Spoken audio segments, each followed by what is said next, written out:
16th. Right. This has a solution. Yes, it does have a solution, but it's not done by integrating and figuring out the actual time dependencies. No. Instead, you have to use the independent facts to actually figure out something for a specific time value. Right. So, first fact, we want to figure out the maximum distance, right? So when is r going to be maximum? As a function of time, it will be maximum whenever you have dr upon dt equal to 0. Yes, because yeah, I mean it has to be an extremum value. It cannot the time rate, it cannot be positive or negative, because that would mean that some dt after or before this particular time, uh, your radius would be more, and that's not correct, right? We want this to be the maximum at that particular value, so dr upon dt must be 0. But if dr upon dt is 0, that means v radial is 0, right? Because dr upon dt is just the radial velocity. But what that means is that for that particular moment, the velocity is completely in the tangential direction, right? So at that moment, say if your radius is r and your tangential velocity, we don't know, call this thing as v. I will be using this initial velocity as u, even though, or let's just not do that. Let's use this as u.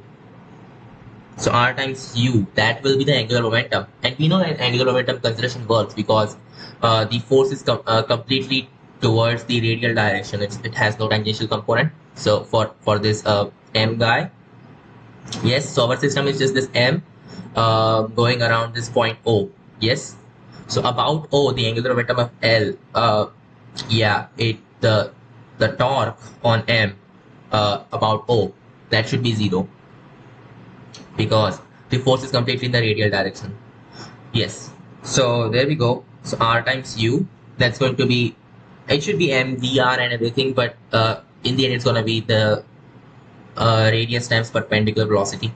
So that's going to be equal to r naught times v, because this is all I mean it's already perpendicular, so it works. Okay, cool. And what else can we apply? Well, we can also apply energy conservation, right? Not exactly conservation, the work energy theorem basically. So the work done by this string, that will be negative half kx squared. So basically negative 1 upon 2 k times of r minus L naught squared. Yes, that's x.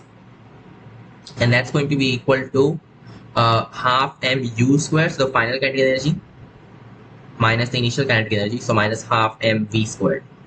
Right, so the last time I thought I would be able to completely analyze this guy and figure out, I mean, everything as a function of time, but sometimes that is not possible, right? Sometimes you have to go by just these two equations and then see what happens.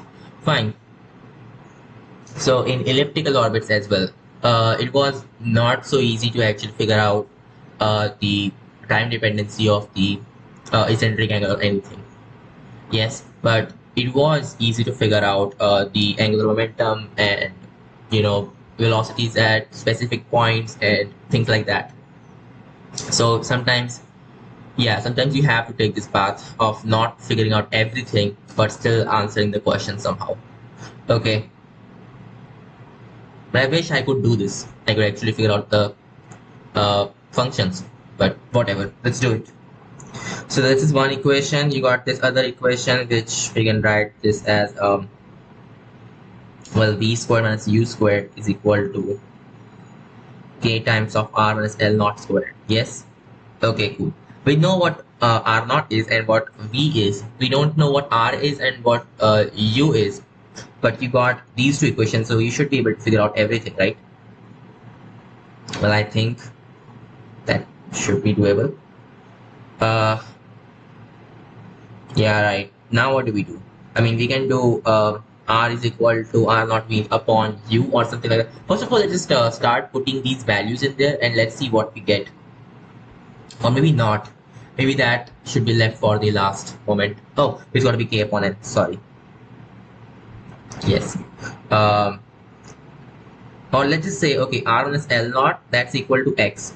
Let's use this. Maybe. Is this? good to use. I don't think it's gonna. Oh god, no. You will have to square some stuff anyway. So that isn't good to use. Okay, fine. Just write down the equations and let's see what we get. So what is R? We don't know. What is U? We don't know.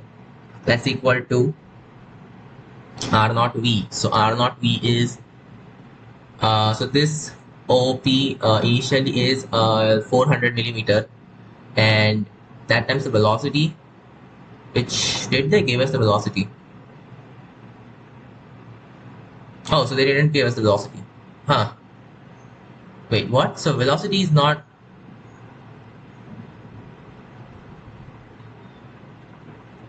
But without the velocity, how am I supposed to do anything? 500 gram block P on a frictionless horizontal table distance 400 millimeter from a fixed point. Okay, the block is attached to pin something by elastic constant. Okay, the block is set in motion perpendicularly. Okay, the speed in the beginning. Oh, so V is also variable, huh? Right. So they gave us the X value, in fact. So R minus L naught value they gave us that thing as 1.2 meters, and this is also 1. Okay, so the radius of curvature of the path of the block when OP is equal to 1.2 meters. Oh, right. The okay, C is going to be really tough. Fine. So they gave us the X value, right? So just do this thing, X squared. And then now instead of doing R, I mean, we can now figure out what R is going to be, right? It's going to be X plus L naught. So they give us what X should be. Now it's doable. So yeah, we need to get rid of one of these. And also they want the radius of curvature. So that's going to be U squared because now it's just perpendicular upon the acceleration. So the centripetal acceleration, which is just going to be K times of X. So yeah, that's going to be the radius. Good thing they gave us K and X, but now we need to just figure out what U is. Right, we need to do that. So how do you figure out U? Put V as this, yeah, that's the only way. So it's gonna be like X plus L naught upon R naught, that times U squared, but that thing minus 1 of course. And oh, it should be squared, sorry. And this times U squared is equal to K upon MX squared. Let's see what this gives us. So first thing, this minus 1, so you're gonna have K plus L naught minus X, minus R naught, and that thing upon R naught, and then you got this plus, let's just not do that, right? It's not giving us anything good. It's not worth doing. Okay, so this is not that hard to figure out. So now you will know what U is. U is just going to be square root of K upon M times all of this stuff. So we can write this differently. We can write this as R naught X, and then because R naught comes on the top anyway, and then you got square root of X plus L naught squared minus R naught squared, of course. You also got square root of M. You got this time square root of K. Yeah, this is the thing. So this is what U is going to be. Okay. Then we can figure out what V is. So V is just X plus L naught upon R naught times all of this. So okay, cool.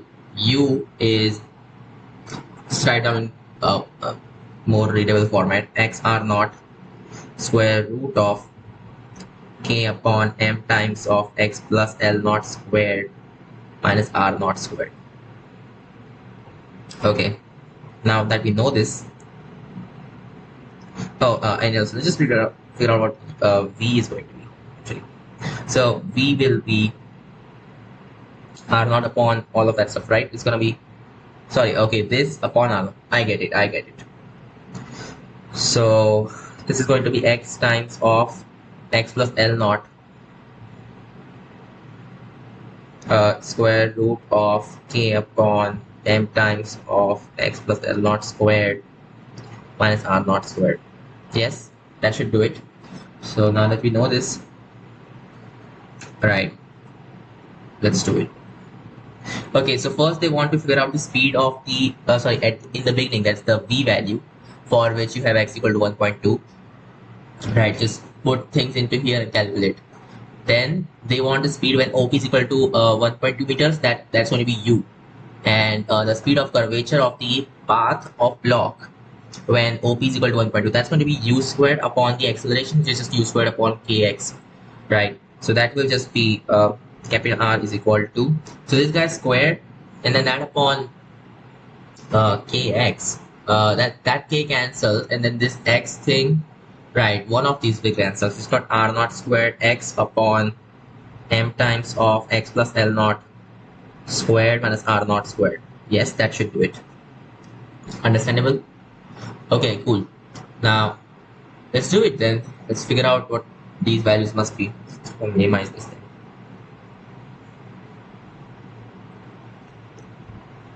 Okay, time to calculate. First of all, what is this messed up?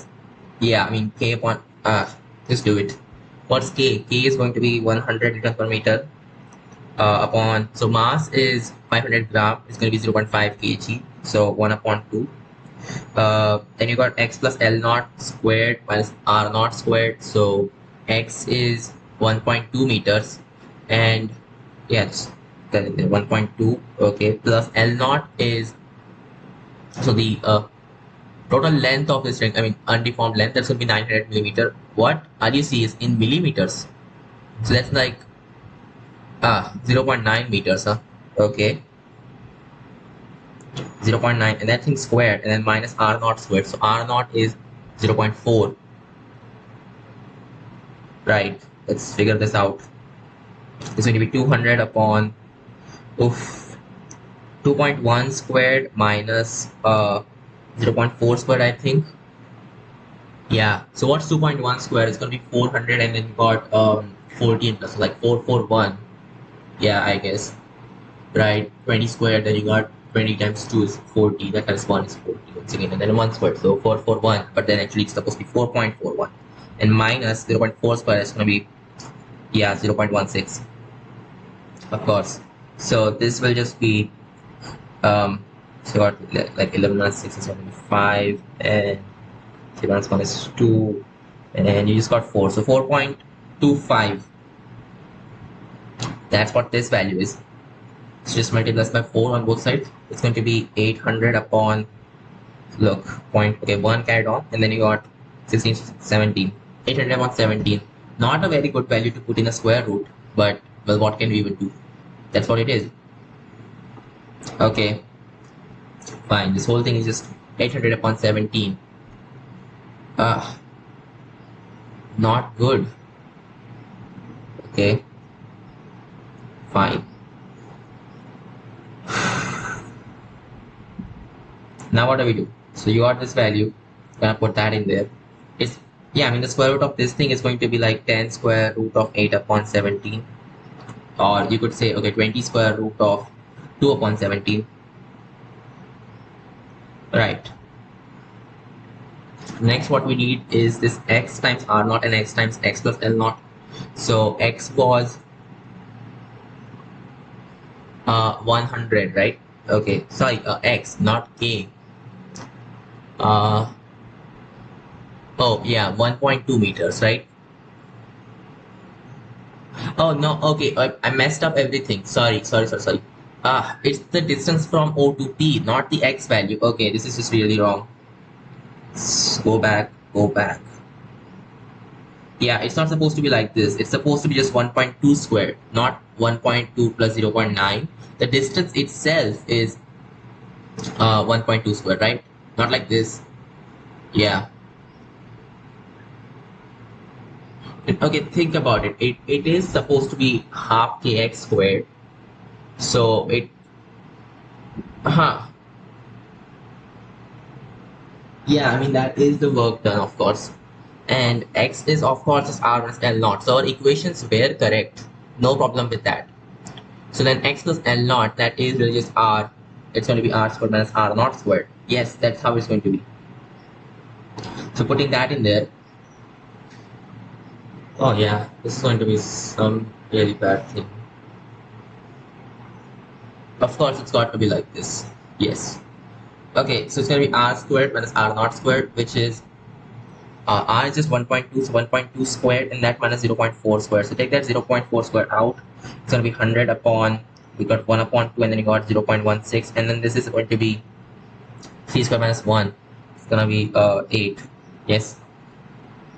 So 100 upon 0.64, it's going to be 10 power 4 upon 64. So in the end, this inside a square root is still doable. It's going to be 10 power 2 upon 8 inside the square root. Yes. So 100 upon 8, that's going to be 25 upon 2, which I'll just leave it like that because fraction I like that. 25 upon 2, right? That's what the square root thing is going to be. Yeah. Okay, and then you got x times r naught. So x is, oh yeah, so it's like 1.2 minus the original distance. I mean, sorry, the undeformed distance, which is 900, 0.9 meters. That's going to be like 0.3 meters. So this is going to be 0.3, and that times of r naught. R naught is, where is r naught? The original distance, right? From this thing, which is going to be 400 millimeter, which is 0.4. So this time 0.4, it's going to be 0.12. Yes, so 0.12 times all of this. That's going to be 0.6 times 25, I guess. So it's going to be 3 times 5, 15. So this is going to be equal to 15. What about this guy? Oh, sorry, that's correct. So B, speed when OB is equal to 1.2, that's going to be 15. What about this guy? So x plus L naught is just R, which is going to be 1.2. So instead of having 0.3, you have 1.2, which is just, I mean, that just makes it 4 times. So instead of having 15, you will have 60, I guess. Yeah, 1.2 times 0. Yeah, 0.4 is going to be 0.48, and that times of 25. That's going to be 2.4 times 5, which is just, wait, what? Uh-oh. Oh, sorry, that thing upon 2 as well. Yeah. Right, it's got to be 0.48. That amount is going to be 0.24. That times 5 is going to be 1.2. That times 5 once again, that's going to be 6. So, wait, that's not this thing. Okay, something's just really wrong. Oh, we got 0.12 and that upon, oh, sorry, 0.06. What am I doing? It's supposed to be 1.5. And now this is supposed to be 6. Yes, yes. Okay, and then you want this thing. So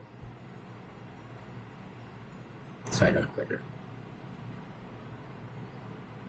Okay, and then you got R, which is, I mean, as we just said, it's gonna be this guy squared, U squared, and then upon so U squared is not that hard to figure out. It's gonna be 9 upon 4, and that upon kx. So k is 100, and that times x. X we already calculated to be 0.3. Yes. Yes. So this will be 30 in the denominator. So you got 9 upon 120. That is the R value. It's going to be in meters, of course. Okay. And since, I mean, everything is in millimeters, why not? Nah, I'm just gonna put in SI units because that's the most intuitive thing to do. So, oh yeah, I mean, simplify this first of all. So I mean, 3 upon 40, I guess. Yes. So that's gonna be 0.314, which is 0.075, right? Huh. Yeah.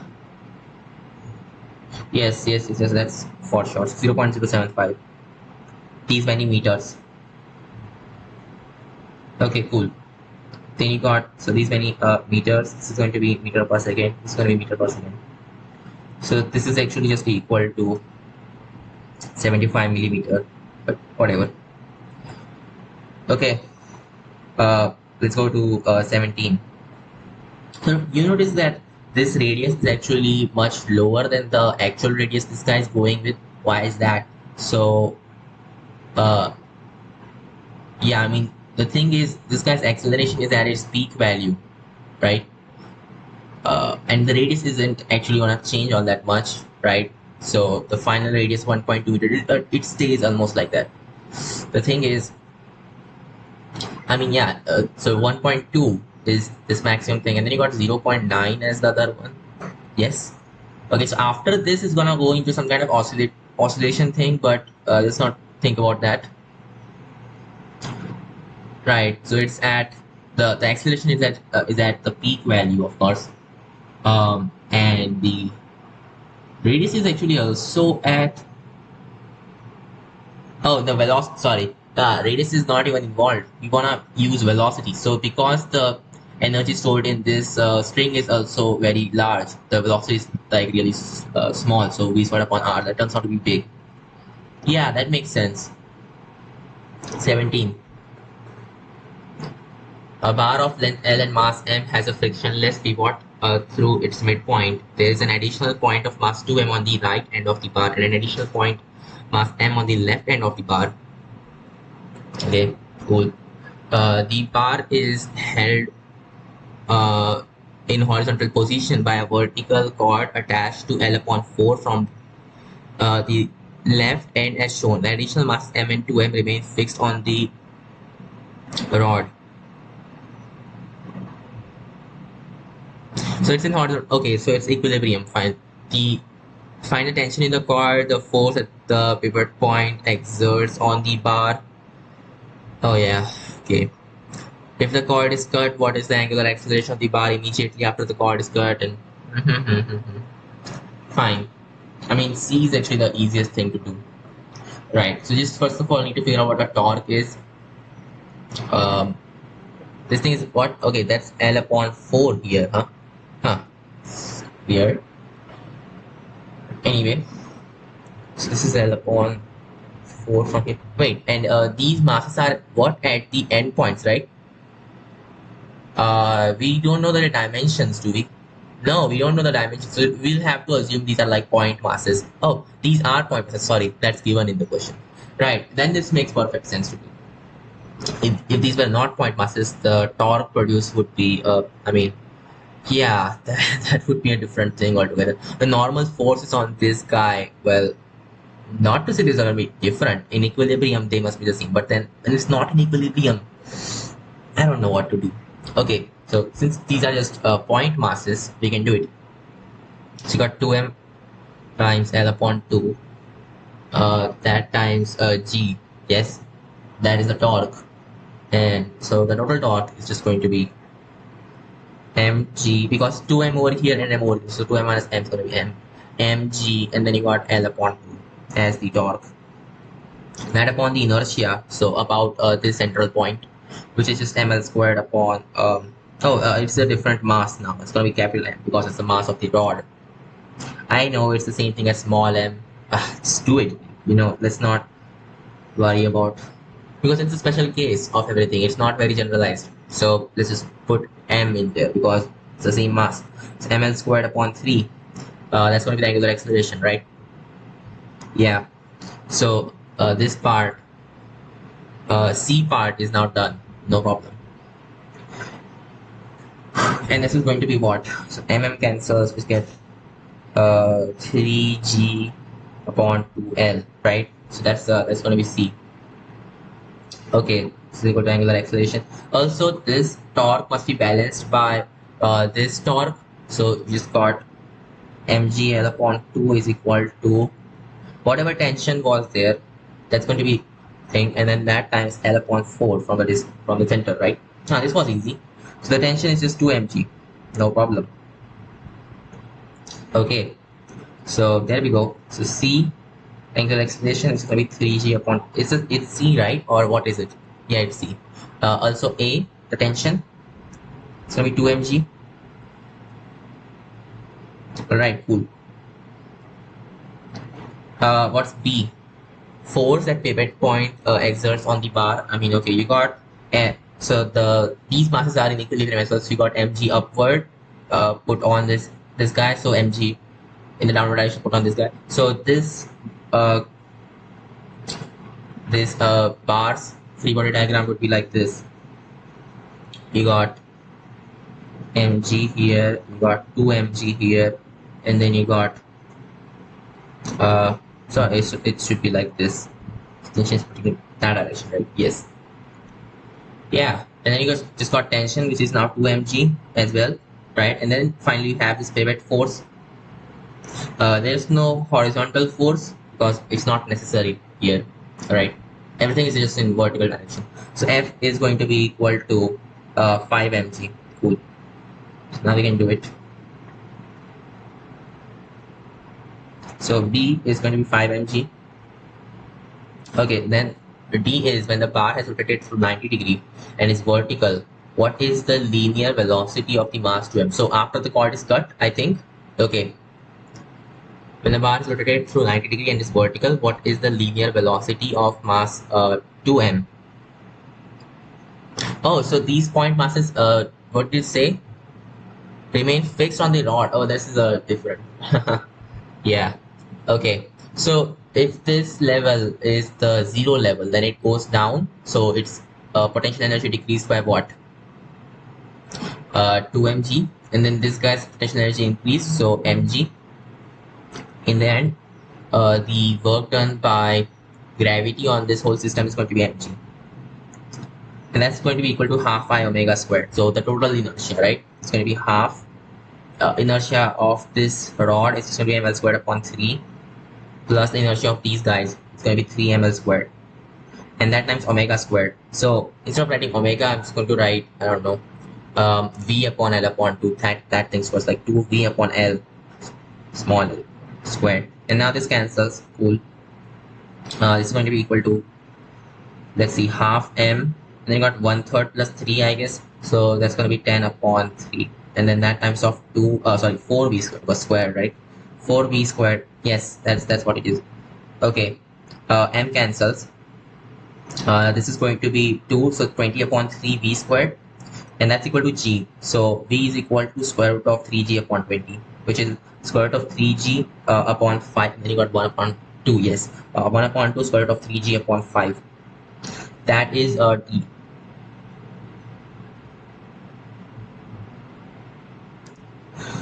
Seventeenth done. Let's go to 18th.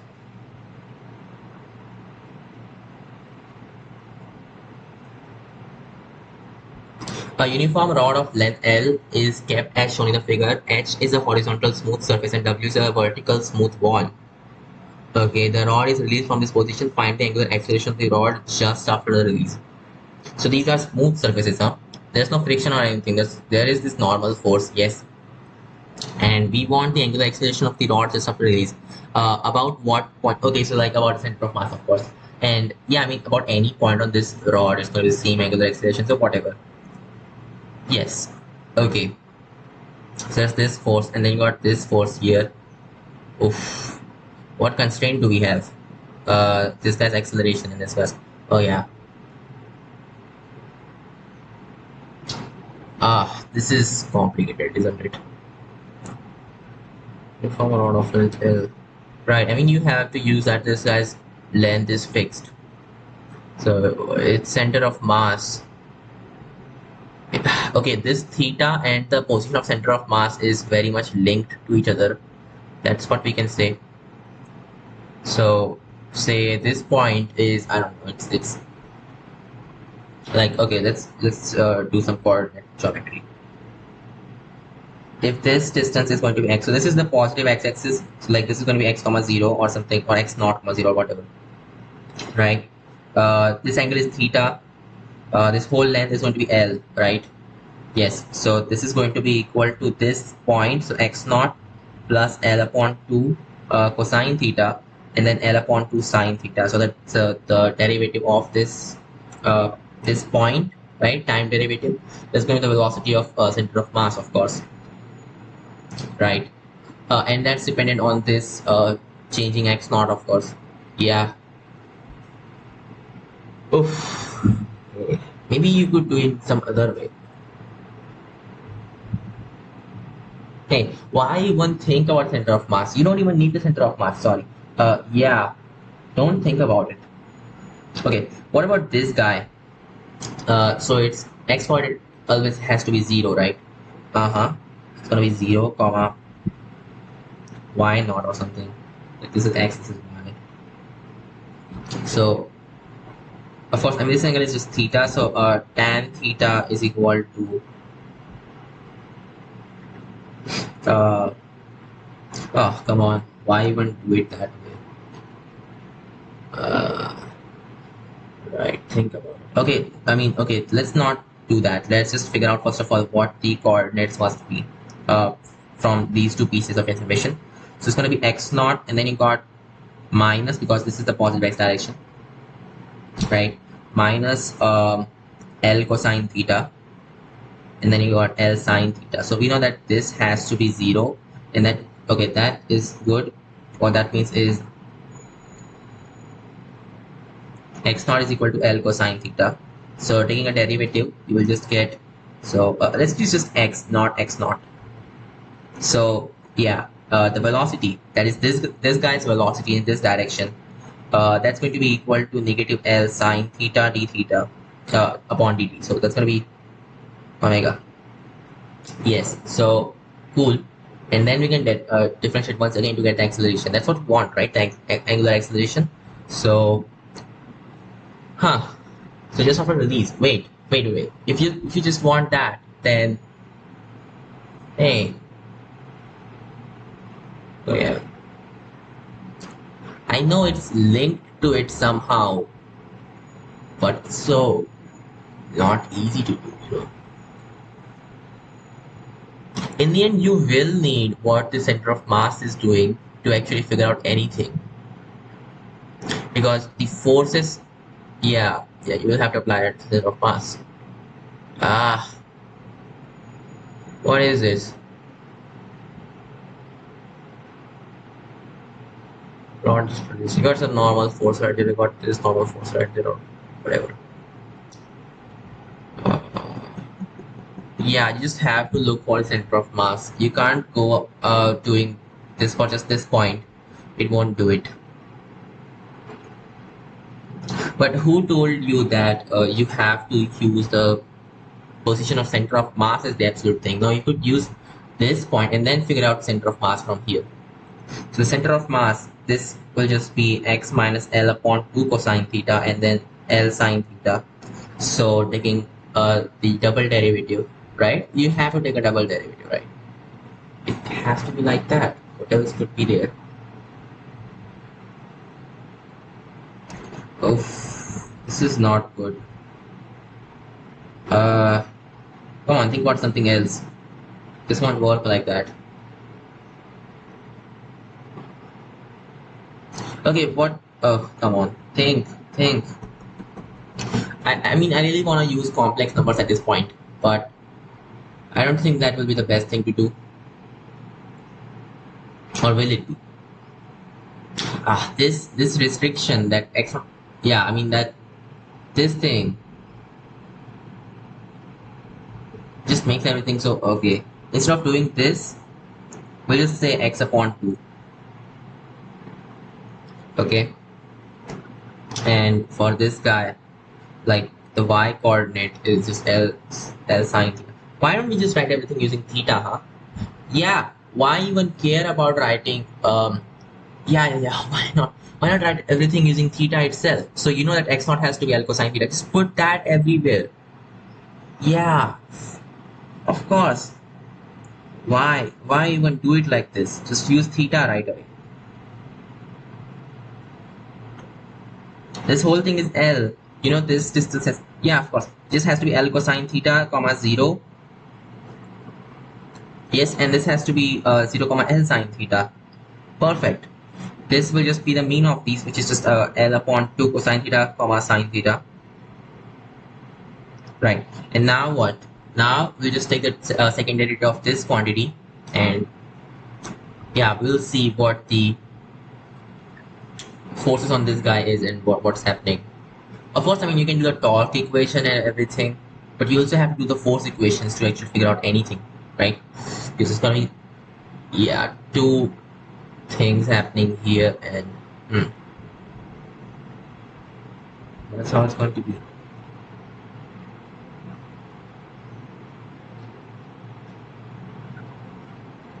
Oh, come on. Think about it. Yeah, just do it. Okay, just do it. Right. So now that we know this, take the second derivative of this guy. First derivative, get the velocity. That's going to be equal to, or you know what? For just for this once, I will use complex numbers because those are easier to handle. Right? I know.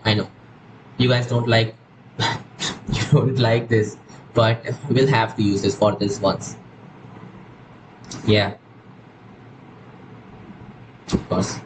So, uh, how do I convince that it's going to be the good thing to do?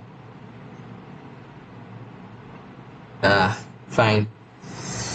Right. So, and then taking the second derivative for this guy. So first derivative is going to be I L upon 2 e power I theta d theta upon dt, which is just omega, and then the acceleration thing is going to be derivative of this guy, which is going to be e power I theta common. You're going to have L upon 2 I, L upon 2 alpha, and then you will also have uh, what is that doing? Right, this guy's derivative. That's going to be negative over here, and then negative omega squared. Oh, that's yeah, that L upon 2 is still there. Sorry, L upon 2, and yeah, e power I theta is just gone. So this should be the thing. L upon 2 e power I theta, and then you got I alpha minus omega squared. Right. This thing is the acceleration. Yes. For this guy. Okay, cool. Also, right. First of all, what's the real axis? This thing is going to be the real axis, and this thing is going to be the imaginary axis. Okay. And what about the actual force put on this? So you got this force. Let's call this thing as N1 and call this thing as N2. Or you will need more space for this. I'm gonna cut and paste.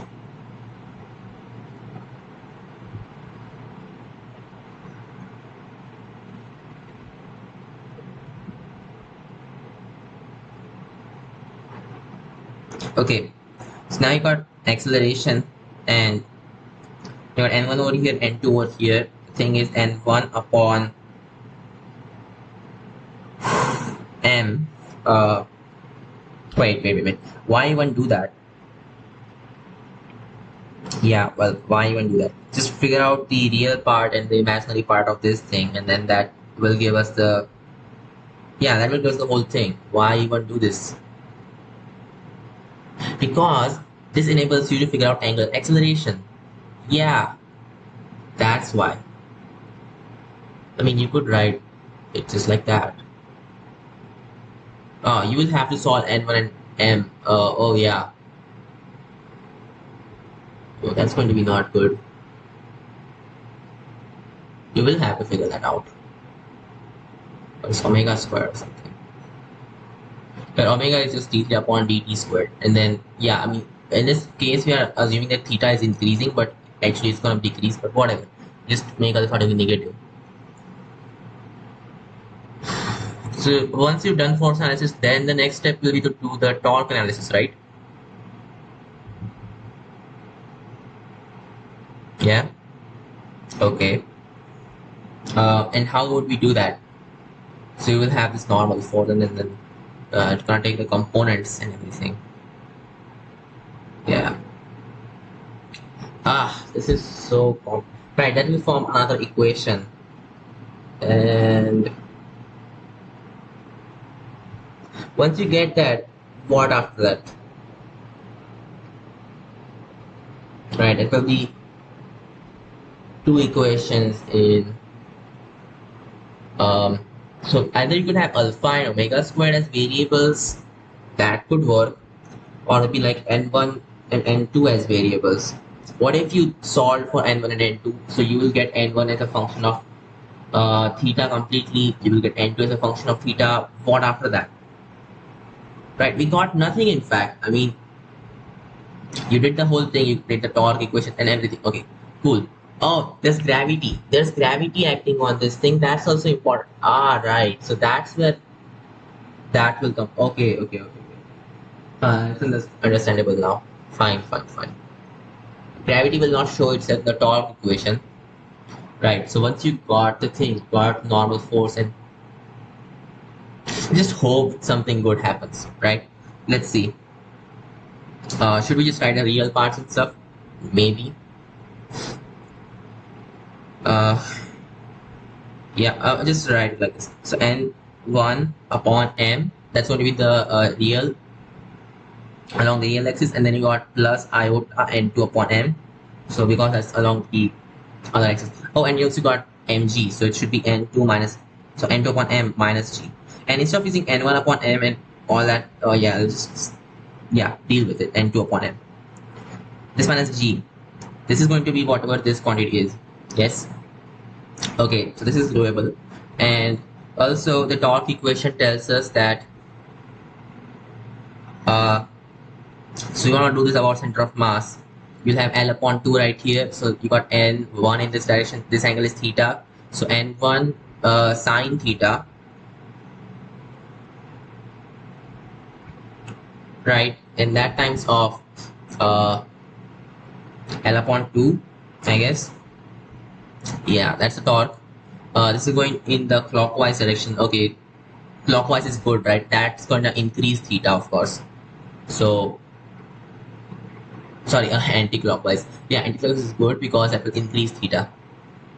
Okay, and then minus because other guy is gonna go clockwise, it's gonna decrease theta, and there's gonna be n2 by symmetry. We could say cosine theta, but then once again let's just do it proper way. So you got n2 in this direction, this component, so that's theta right here, right? This angle, and just imagine. So you got n2 cosine theta, and then that's L upon 2.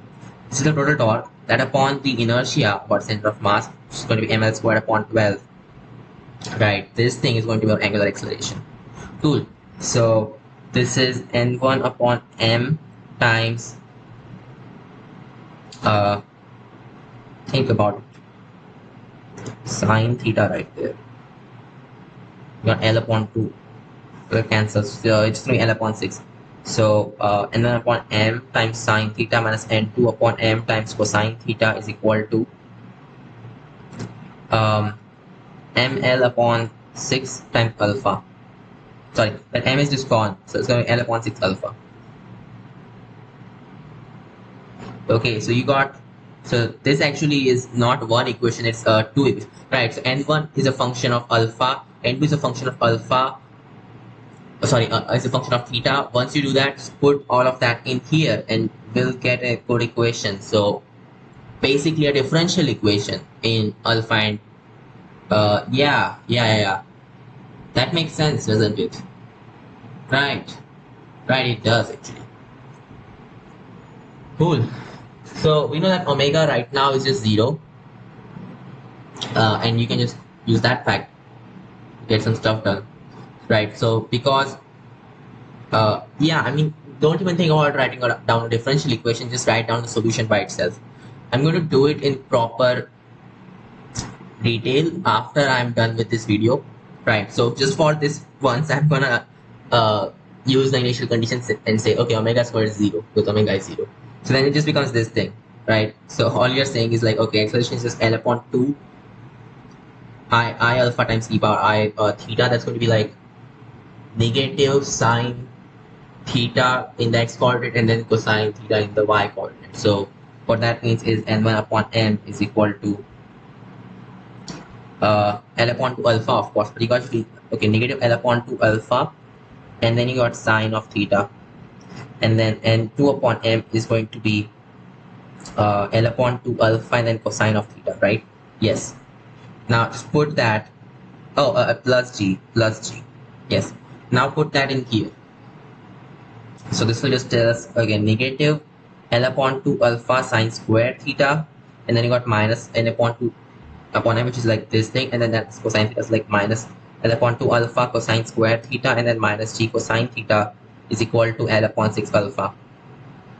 Cool, we got the angular acceleration. Just look at that. So yeah, this thing is just going to be negative L upon 2 alpha.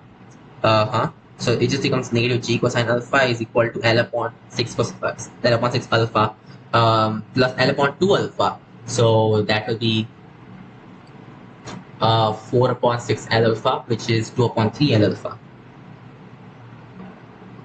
Right, you got the thing. So depending on what, sorry, why am I saying cosine alpha? It should be cosine theta. Right, now we got the angular acceleration. It's just going to be negative 3g cosine theta upon 2L, which is Yeah, I mean, I spent so much time just trying to. There must have been some easier way to do it, right? There must have been some easier way. No? Is that for real?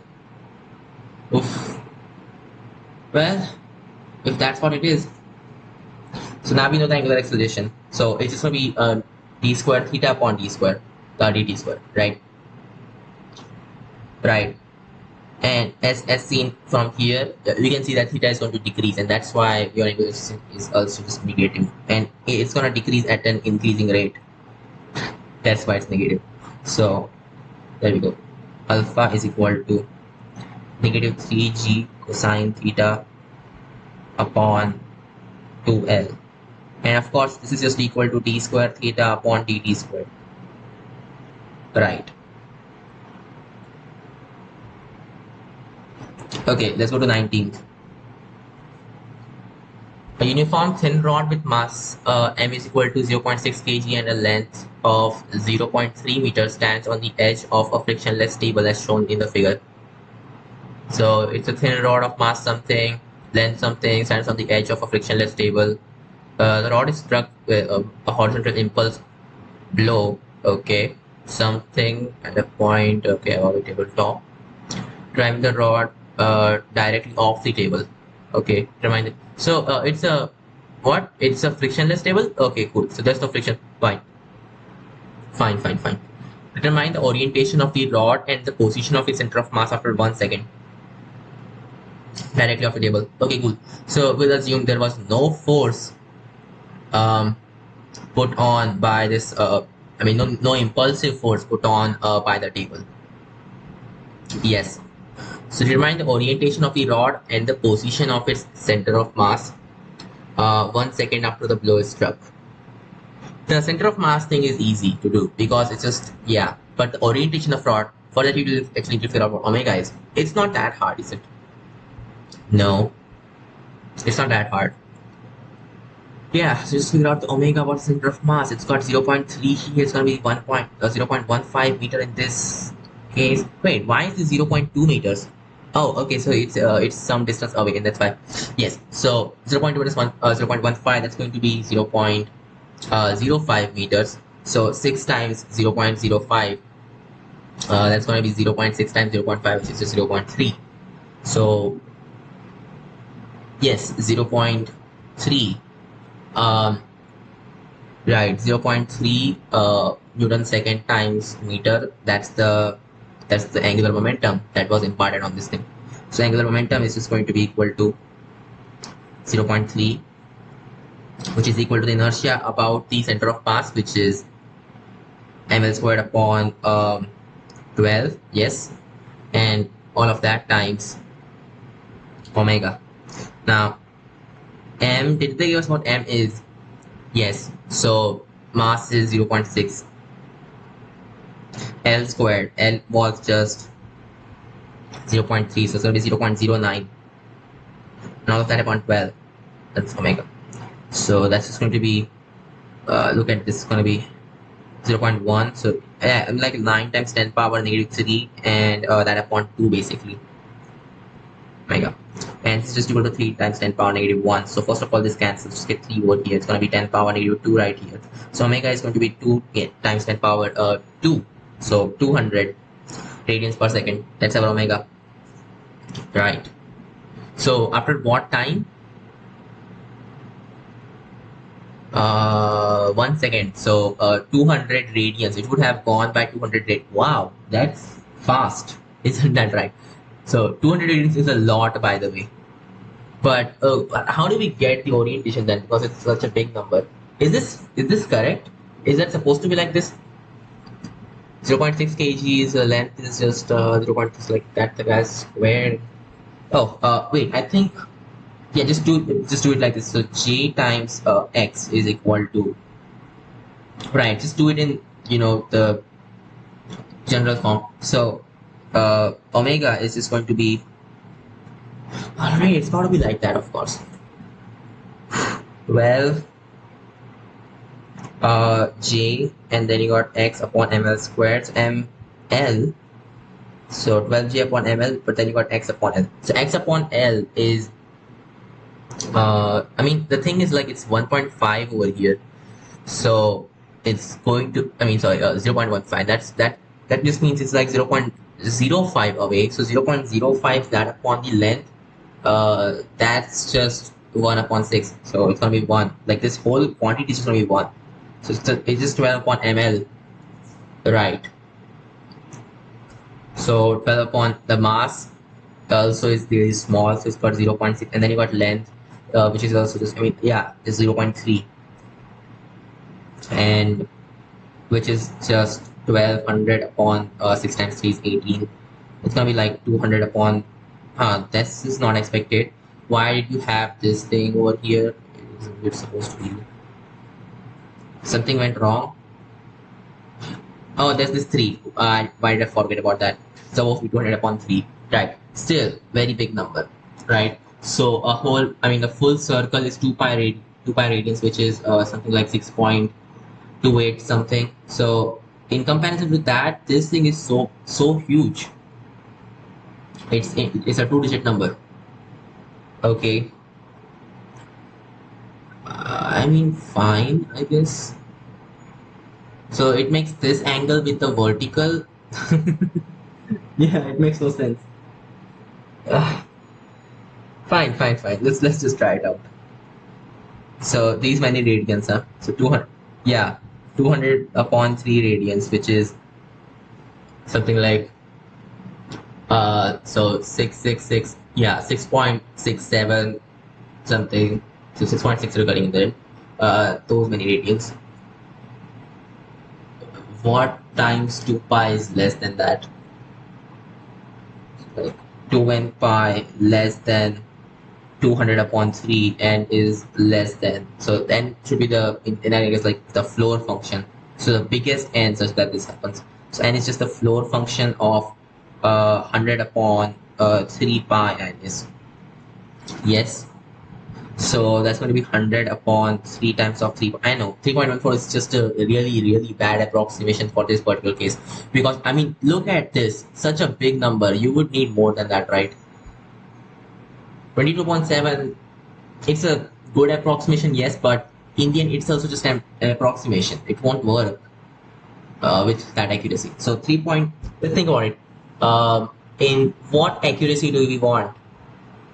We just want an integer, right? Yeah.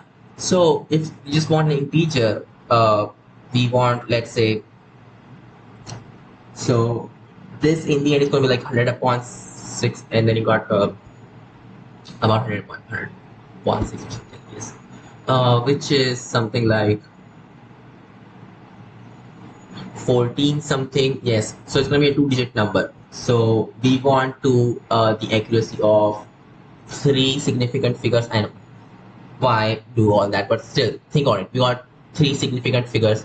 Um, this guy has, so it's got point 0 something. It's, there's no error. I mean, like this is just a pure number, right? This is also pure number, so no problem with that.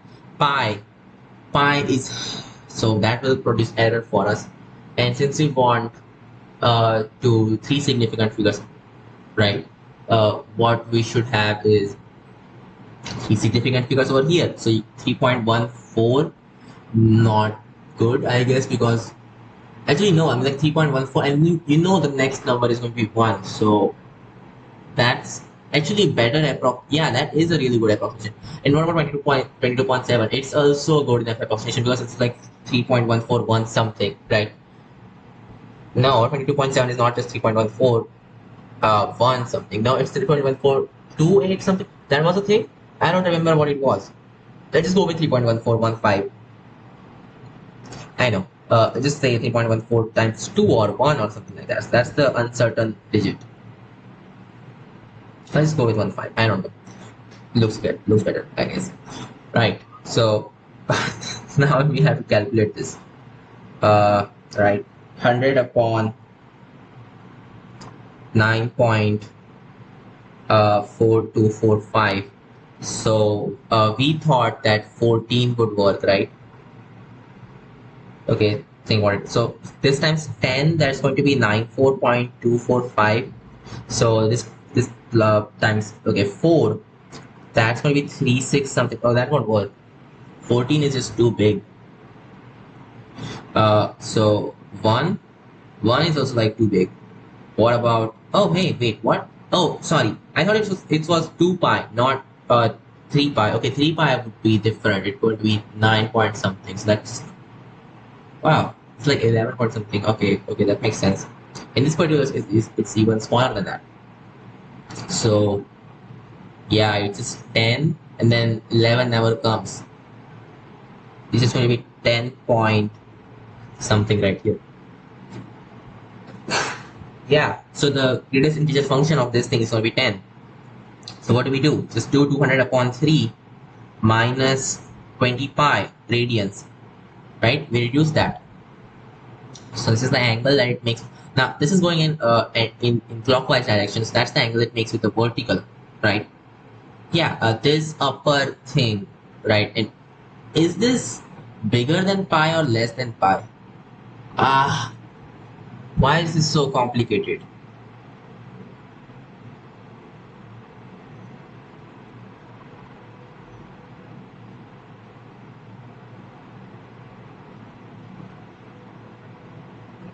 How many full circles is it? That's what this thing is giving us, right?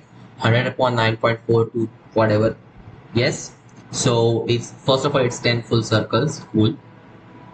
And then the 11th thing doesn't happen. It's between that. But is it less than half or more than half? Okay, it's getting complicated.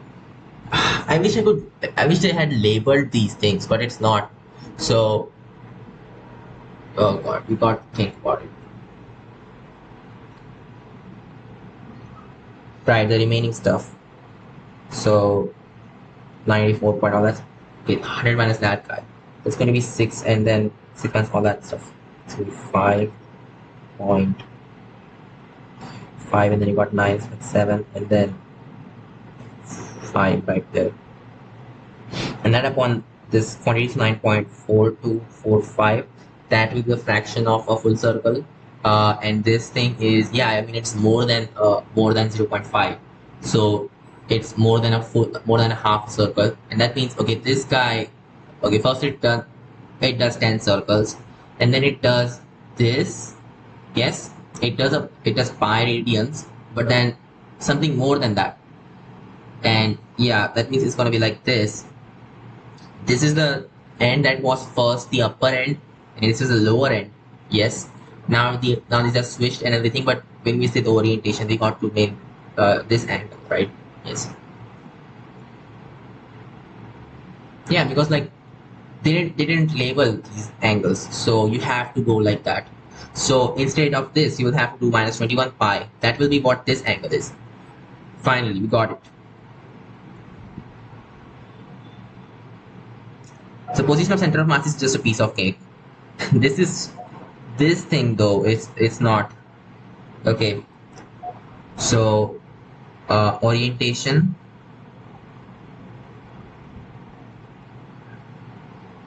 makes 200 upon 3 minus 21 pi angle with vertical. Okay, now that's understandable. Right, and we also want the position of a center of mass. Yes.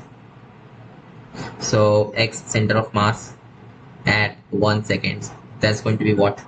Uh, what's the velocity that it gave this? So the impulse of 6 newtons, you got mass of what? 0.6, so it's going to be 10 meter per second. First, that's just the that's just the velocity it gave us. Right. So 10 meter per second, and that is 1 second, so it'll be 10 meters from the initial position. 10 meters. Cool. So let's go to 20 now.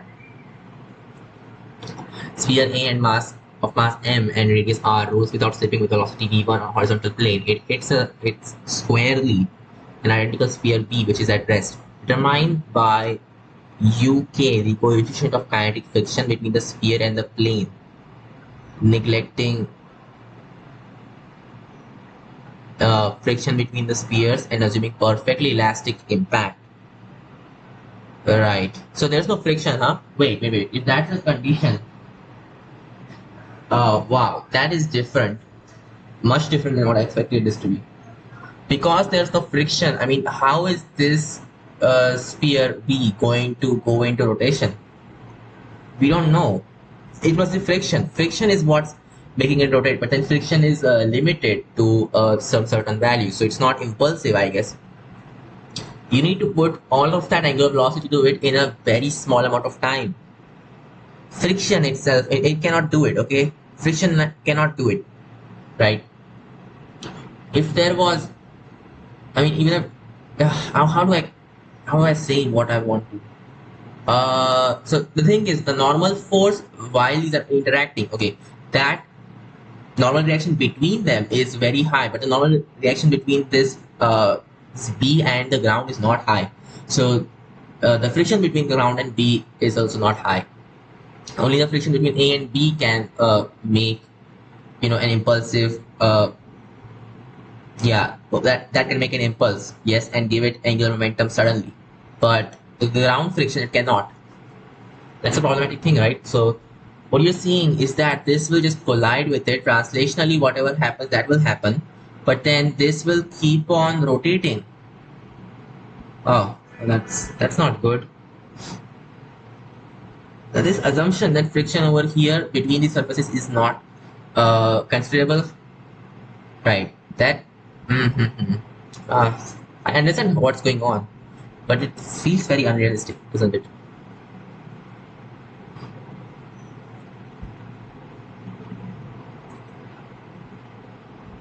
Okay, the linear and angular velocity of each sphere immediately after the impact. So linear velocities are a piece of cake, and angular velocities are also a piece of cake because this will have zero and this will have the same angular velocity it originally had, right? That didn't change. There's no tangential force to do this, right? Okay, the velocity of each sphere after it has started rolling uniformly. That's doable, no problem. So it has v1 vector velocity a, okay, and omega 1, right? Identical sphere. We know what the momentum is in an elastic collision. We know what the momentum is. It's just 2m1 m2 upon m1 plus m2. That times of u1 minus u2, right? So u1 is the velocity of the first guy which is gonna collide, and yeah, the initial velocities, okay, the first guy and then minus the second guy, of course.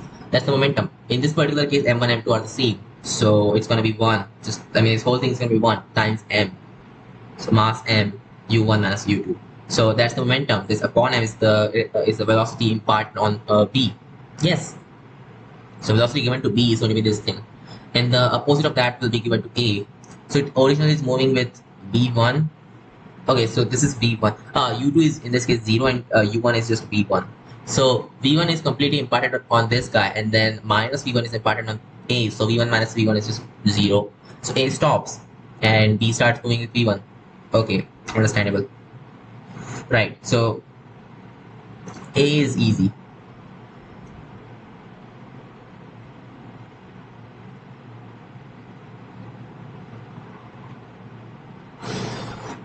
Okay, so A has velocity 0, B has velocity v, and then A has angular velocity omega 1. Oh, it's supposed to be v1. And B has angular velocity 0. Okay. B is the velocity of each sphere after it has started rolling uniformly. Yeah. So let's do B first. Or let's just do, for any general condition. So if you got a sphere like this, it's rolling with V naught like that.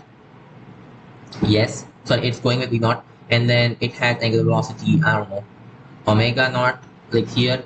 Or it's just doing a general condition, just use V and omega. No, okay. Right. So general condition of a general condition, that makes sense. Initially, it's going to be like this: omega naught and v naught, and then somewhere while it's having friction act on it, it's going to be like that. So what's the friction force while it is doing this? The friction force is like here, F, which is just going to be mu times of, because it's kinetic, right? So mu mg, and both of these are just spheres, right? Okay, I mean, you could use the inertia about this being I and then figure that out, right? So let's just say I is equal to kmr squared. Okay, okay, cool. So the acceleration for this guy, so you got friction in this direction, right? So friction upon the mass, so like mu g, that's equal to negative dv upon dt. And what about v naught? Sorry, what about omega? So the angular acceleration on this guy, so if the friction force, this is a friction force, there's also normal, but that's not doing anything, that's gravity not doing anything. So mu mg, and then you got this radius, of course. So mu mg times radius, and that upon the inertia about this thing, which is I, which is, I know, like km. I just use I instead, not worry about that. That should be our angular acceleration, I guess.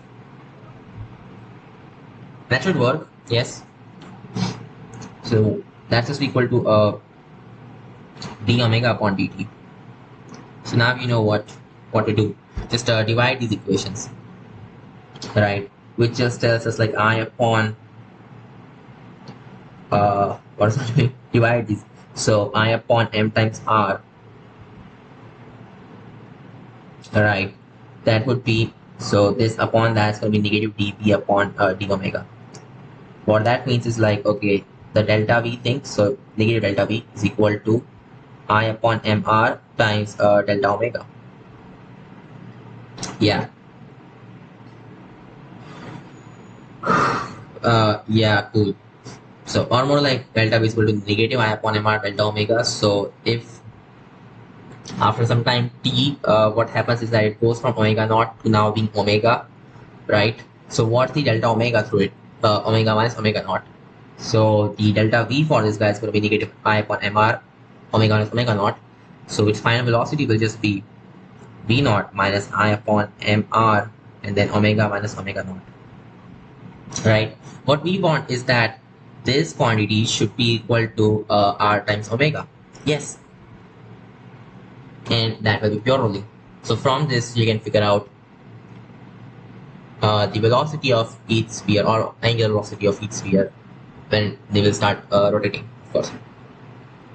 Okay, so this is wow. Yeah, I mean, you can just divide by r over here to get that.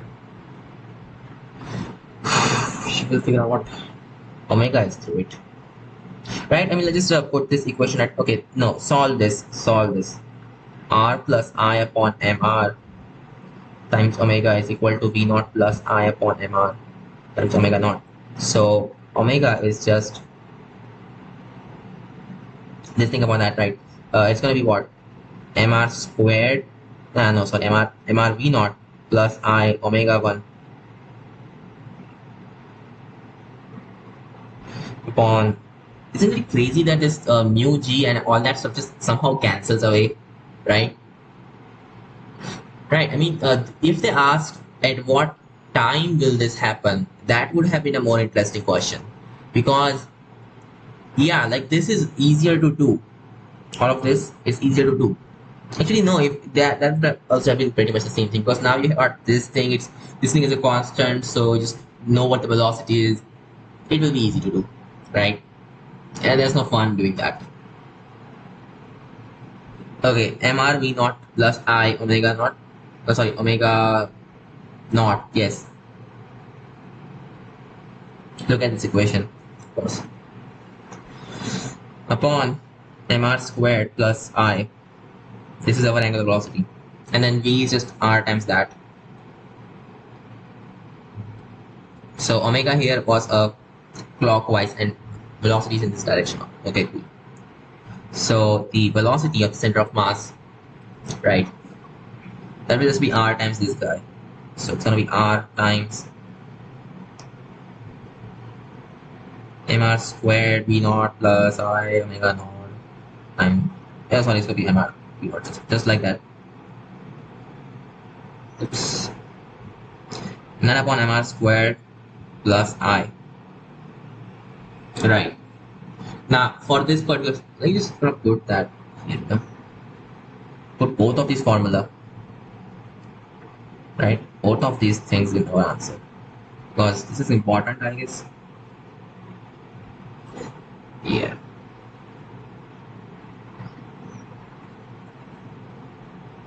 Okay, now for this case, I is just 2/5 mr squared. So putting that there, you will just have r times, well then mr is gonna cancel anyway.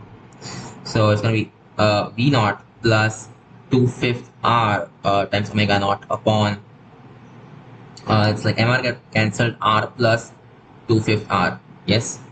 So that's going to be r times of 5 v naught plus 2 r omega naught, and that upon 7 r.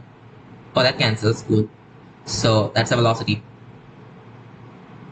Yes, 5 v naught plus 2 r omega naught upon 7. Cool.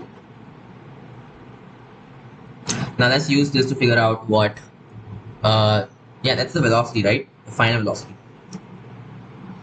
So what the final velocity for these should be. So for B, right? B had initial as V1 and then omega was 0. So omega naught is 0. V naught is just V1. Put that in here and get the thing. So VB final. I'll just use V2B, whatever. That's going to be equal to 5V1 upon 7. Okay, what about VA? So for this guy, omega naught is omega 1 and then V is 0. So this will just be, right, it's going like that. Friction is going to act in this direction. Wait, what?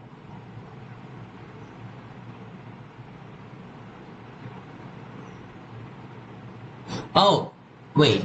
That friction I took was now negative. Wait, what? I mean, fine. You know what? Doesn't matter. Because in the end, you could just take mu to be negative, right? I know.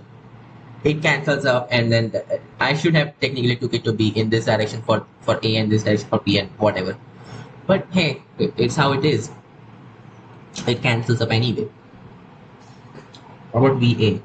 So if it does negative go though, oh yeah, that also get cancelled somewhere between. Right. So for VA, you'll just put omega naught to be 0 and V naught to be sorry, V naught to be 0 and omega naught to be omega 1. Yes, and get the thing done. So 2R omega 1 upon 7. And was this A rolling initially? Okay, rolls without slipping with velocity V1. Right, so in this particular case, what you have is that V1 is just equal to omega 1 R. So this whole thing is just like 2/7 of V1. Wow. Understandable. Right. Okay, so you got VP, and that should do it. Oh, we don't need to delete that. No, we don't. Okay. So A and B, and then you got V2. Yes, so the final velocity is going to be 5/7 of, that's going to be, sorry, 2/7 of V1, and then you got 5/7 of V1. Okay, this is done. Let's go to 21 now. A stationary free rod AB of mass M on a smooth horizontal plane is struck at end A by a particle of the same mass moving in the same plane. The velocity V naught perpendicular to the rod. Stationary rod, mass M on a smooth horizontal plane is struck at end A, so got AB or something, at end A by a particle of the same mass moving on the same plane with velocity V naught perpendicular to the rod. The coefficient of restitution is given. Okay, so then it just does this and then it leaves. It's not supposed to happen. Right, it just attacks and it leaves. Okay, find the xy coordinate of the end B as a function of time. Okay, okay. origin to be the fixed and initial position of center of. Okay, understandable. Right, that's perfect. Take the initial position of center of rod as origin and positive y. I mean, you all told us though. Okay, and positive y-axis along the rod and towards A, and x-axis along the initial velocity particle. Of course, I'm gonna do that. Go to the next page. So first of all, the momentum transferred on this guy. Yeah. Oh wow. So if this guy, after doing this collision transfer momentum p on this, then this center of mass is going with p upon m velocity, and then its angular velocity, because this was transferred over here, what will happen is like p l upon 2 and then upon m l squared upon 3, right? This is going to be the angular velocity, and then this times of l, that's going, this times of l upon 2, sorry, l squared upon 4 in that case. This will be the relative velocity of this guy in this, because yeah, angular velocity is like that, so it's got to be in this direction, of course. So first of all, calculate what this thing is. Since we just know that, why not put it there? Angular velocity is just this thing. L squared cancels, just get 3p upon 4m, and the velocity center of mass is just p upon m. Now this guy's velocity, so this end's velocity is going to be p upon m plus 3/4 of p upon m, which is 7/4 of p upon m. Yes, yes, and yeah, that's the velocity that this guy got, and it was originally going. So the small mass was going with what velocity? I don't know. We don't care. Call this thing p naught or something, right? So if initially it was going with something like, let's say u, okay, u, then the momentum change of, let's not talk about momentum change. Okay, this was initially going with u, and then finally it was going with v. So the retreat velocity, that's going to be 7/4 p upon m minus of v.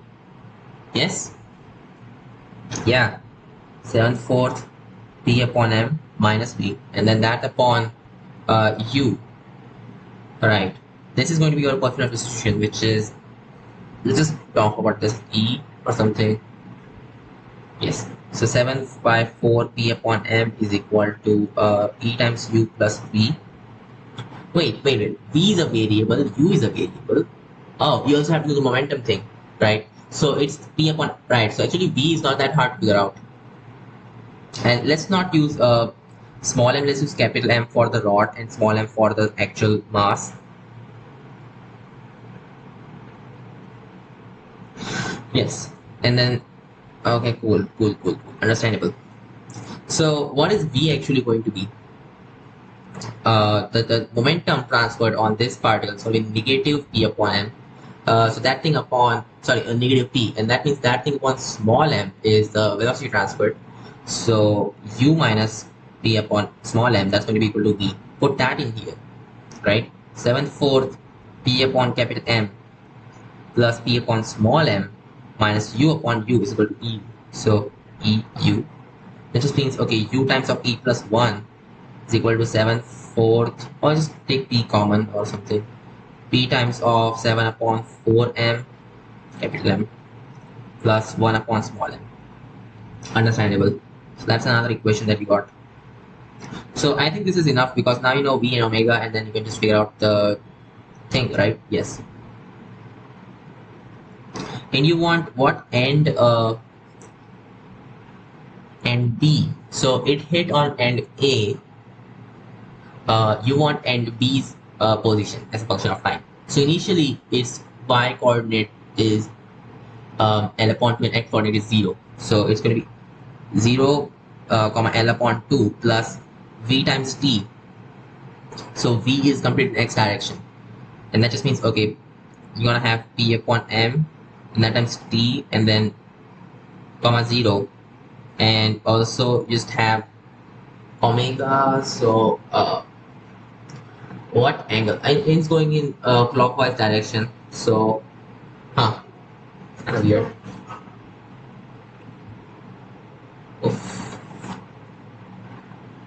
Oh yeah, I mean this changes. Sorry. It's not supposed to be like that. Uh-huh. Like, this will change and everything. You can't just do that straight away. It's not correct. Okay, so as the inverse proof mass is moving, so it will have, let's just say, in time t, it will have this angle. It's gonna have omega t. So its y coordinate will be cosine of omega t, and its x coordinate will be sine of omega t. But that should do it. So this is the thing. Now we know what p is, so it shouldn't be that hard, I guess. First of all, let's define, let's say, small m upon capital M as eta. Then this whole thing is written as p upon capital M, and then you got 7/4 plus 1 upon eta. Or maybe you can do capital M upon small m as eta. Yeah, you can do that. So, anyway, this is going to be equal to p upon capital M, and then you got 7 eta plus 4 upon 4 eta. So that just means, okay, p is going to be equal to capital M u. Oh, we don't want p, we want p upon capital M directly. So that value is going to be 4 eta u times e plus 1 upon 7 eta plus 4. Perfect. And also omega is going to be 3/4 of this value, right? So, right, now we don't think. So v is equal to this stuff. Let's use vt over here. So v is equal to this 4 eta u times e plus 1 upon 7 eta plus 4, where eta is just capital M upon small m. Remember that eta is capital M upon small m, and omega is 3/4 of this. That's going to be 3 eta u e plus 1 upon 7 eta plus 4. Now I'm just gonna put that in here, right? Put that in this. So bt comma 0 plus sign and all that stuff. Yeah, I'll have to write down more space. Just think whatever. Right, so this is good.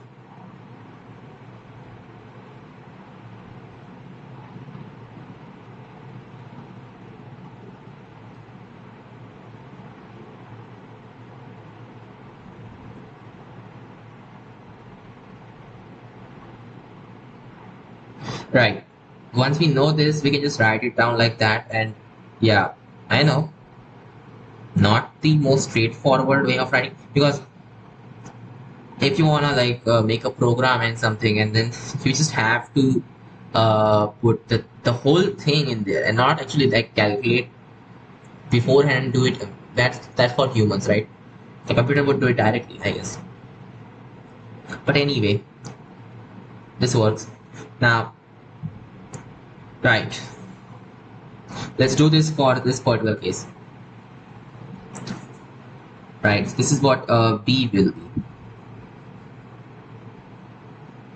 Yeah. I'm just gonna write BT right there. Okay.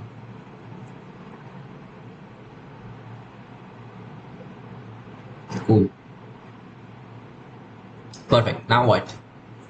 Now we are looking for so what's our eta though?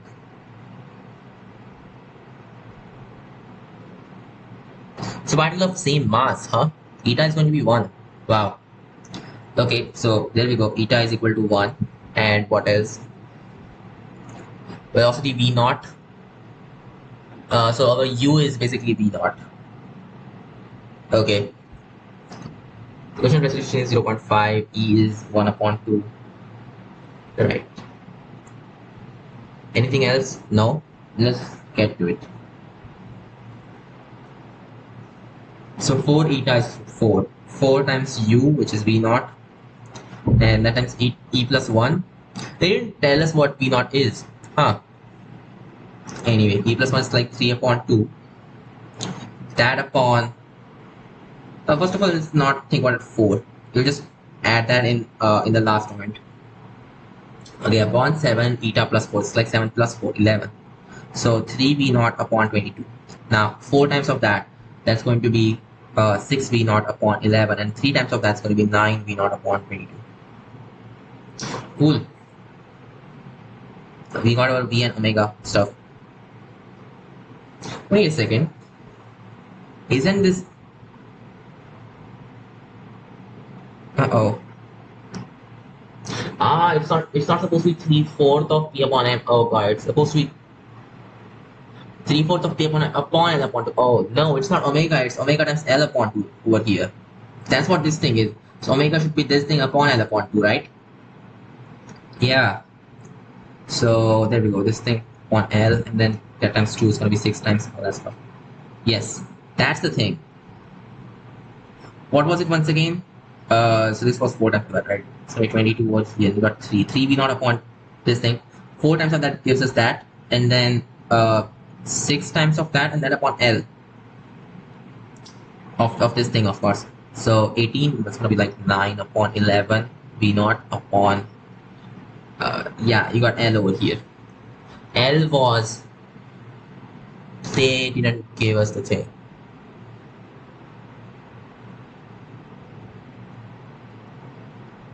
Wait, that doesn't look good. Something's wrong about this. Just feel it. Yeah, right, something's definitely wrong. How could this be the thing?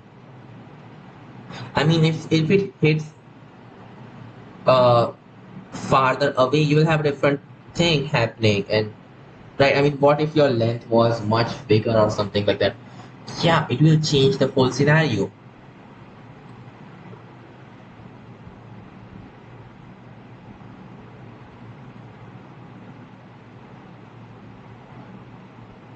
Wait, didn't give us what L is, so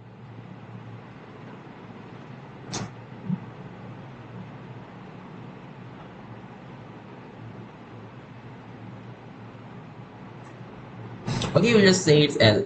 That's it. That's what we'll do. Right. Okay. So there we go. This is our actual omega. This thing is our omega. This thing is our V is this thing. And now time to put that in here. So this will be 6 V naught upon 11 times T, and then plus L upon 2 sine of that L upon 2. Why do I always keep on forgetting stuff like that?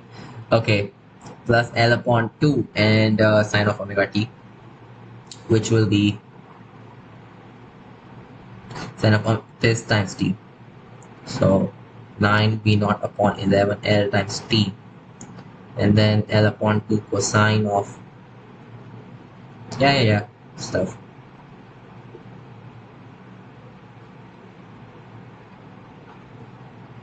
9 V naught upon 11 L times t. That should do it. Just tidy this up a bit.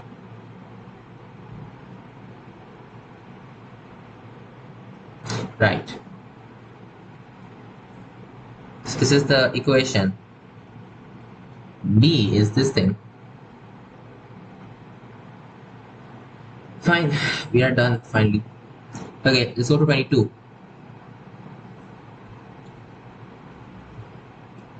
Isn't it weird? Yeah, it is. So, dimension analysis, V naught, so meter per second, you got meter over here, it's gonna be 1 per, yeah, second, which makes sense, right? And then you got, yeah, of course, everything's correct. Okay, 22. A uniform plate of mass m is suspended in each of the ways shown. For each case, determine immediately after the connection at what? Oh, okay. After connection at B has been released, the angular acceleration of the plate and the acceleration of the center of mass. Uniform plate of mass is supported in each of the connection at B has been released. So A and you got B over here. Understandable. Okay, so like A is just a pin. It's gonna be like, okay, angular acceleration of the plane, and that's gonna be easy for this guy because he's got the mg force in this direction. It's like the radius of M. Yeah, that's doable. Acceleration of the center of mass is gonna be alpha times r because this pin, it just doesn't let it go, right? Oh, these are wires now. Uh-oh. Oh, this is not good. What happens to A also? Oh, the tension force is. Hmm. This guy, this A guy, it's only moving along a circle, right? If as long as the string is taut, it's moving like that. So think on this mg force like that. There's some angular acceleration because of the tension itself that's doing this thing, right? You can write down what the initial velocity of v is, or I mean velocity in general for this guy. If your tension is, and oh yeah, we just want the initial velocity, so no worries. And what should happen is that that velocity must not have any component in the radial direction. That's the only condition, I guess. I mean, any component in the radial direction pointing away from the string. It can have components that is which are pointing towards. Right. We'll figure that out. First of all, just think about how we're going to do it. Then you got springs. So if B is cut, this force stays constant. That's the main thing. So this is actually doable. Third is doable. First is also doable. Second is kind of hard. Mm. Uh, okay, think about it. So it's like half of C, and this thing is C. So this angle over here is going to be 60 degrees. Right, that's nice. Okay, so let's do it first. So we just want the angular acceleration, right? The thing is, for this second guy, these two are not just related by A equal to alpha. It's more complicated, right? And for C, so for third as well, right? This is not just a fixed point. For first, it is a fixed point. It's the easiest to do. So it's just gonna be like mg upon 2, and then okay, you got this length is like this is gonna be what, c upon 4, and this angle is 60 degrees right here. It's gonna be uh wait, what? No, so this is that's half the length, and that's oh that's weird. Uh, right.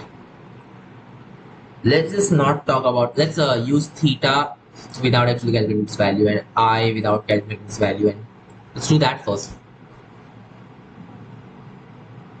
So you got this r, whatever this might be. We know what it is, but still, it's making angle theta.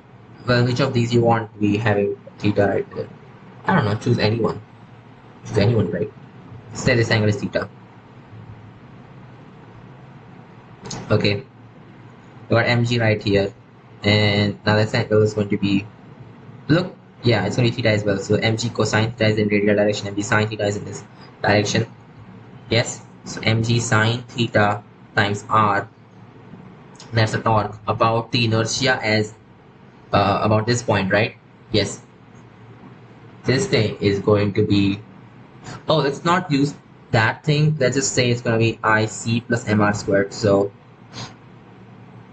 right, because why not? Why not do it like that? Okay, I mean, you know what? Fine. You can do that as well. So about center of mass, it's still doable by perpendicular axis. Yes. And about this point also, it's doable. It's no problem. No problem. We can definitely do it. Okay, this is going to be equal to. For this guy, let's not do that. Let's just put I about A right away. And now this is going to be equal to our angular acceleration. Yes. So first guy is pretty much doable.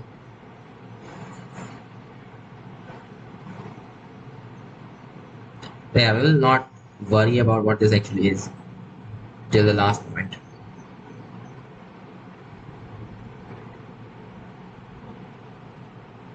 Right. Just put this figure aside for now. First guy, you know what the angular acceleration is.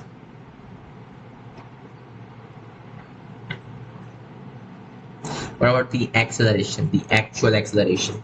It's going to be alpha times r because fixed point rotation. It's going to be mg sine theta times r squared upon ia.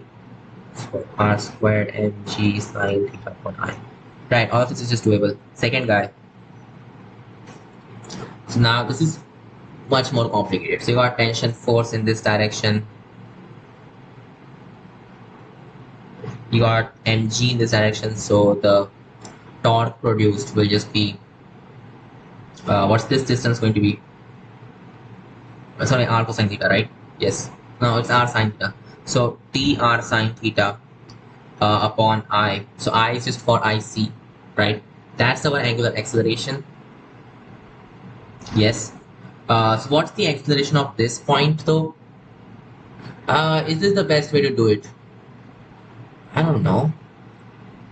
So the acceleration, not just like that. Okay, yeah, the acceleration. What is that? Oof. What's the omega? What's the omega for this guy? Well, right now it's zero. Wait, if that's the case, then the centripetal acceleration for this point A must be zero, and then it can only be having tangential acceleration, which makes sense, right? That's what I said before, but I said that for actually like velocity, but somehow it also works out for acceleration because centripetal acceleration is zero. It has to be like that. Yeah, weird. That's how it is. So this is our angular acceleration this times of the radius in this direction, right? Yeah, like this is going to be the acceleration as seen by center of mass, right? So this angle is 90%. It's like theta. This is going to be theta as well, right? And then this center of mass's acceleration is just g minus t upon m. Yes, in this direction. So this guy's total acceleration will be in this vertical direction. Will just be this thing, the component of that. So this time sine theta, sine square theta, basically. Oh, is this going correct? I guess it is.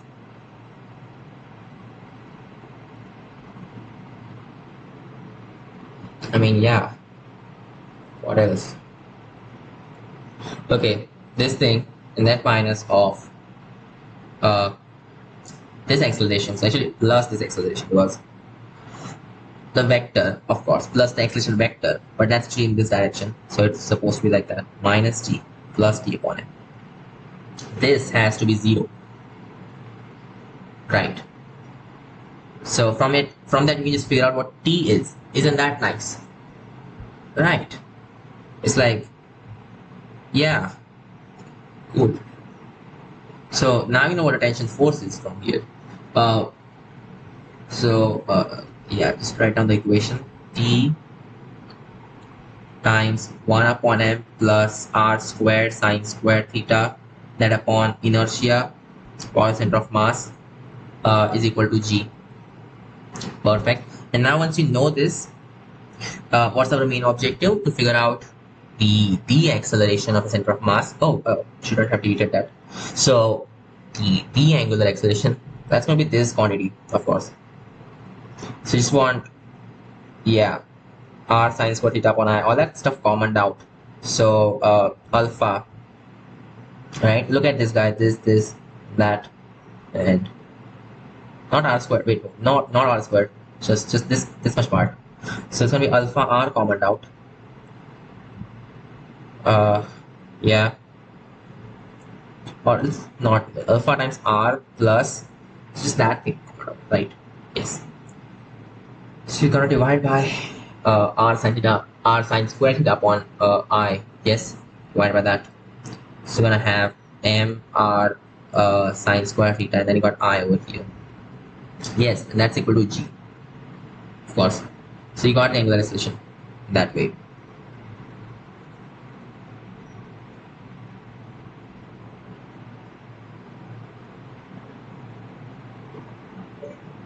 It's supposed to be I upon mr sine square theta. So I see, you could say. Okay, once you know that, you know what the yeah, and like acceleration is not that, in fact, it's different. The d acceleration is just g minus t upon m, which is going to be what's t upon m though, right? So t is this it's like t upon m times 1 plus mr squared sine squared theta upon I is equal to g. So T upon M is just going to be G upon all that stuff. So G upon 1 plus MR squared sine square theta upon I. And then that's done. Okay, you want G minus of this thing.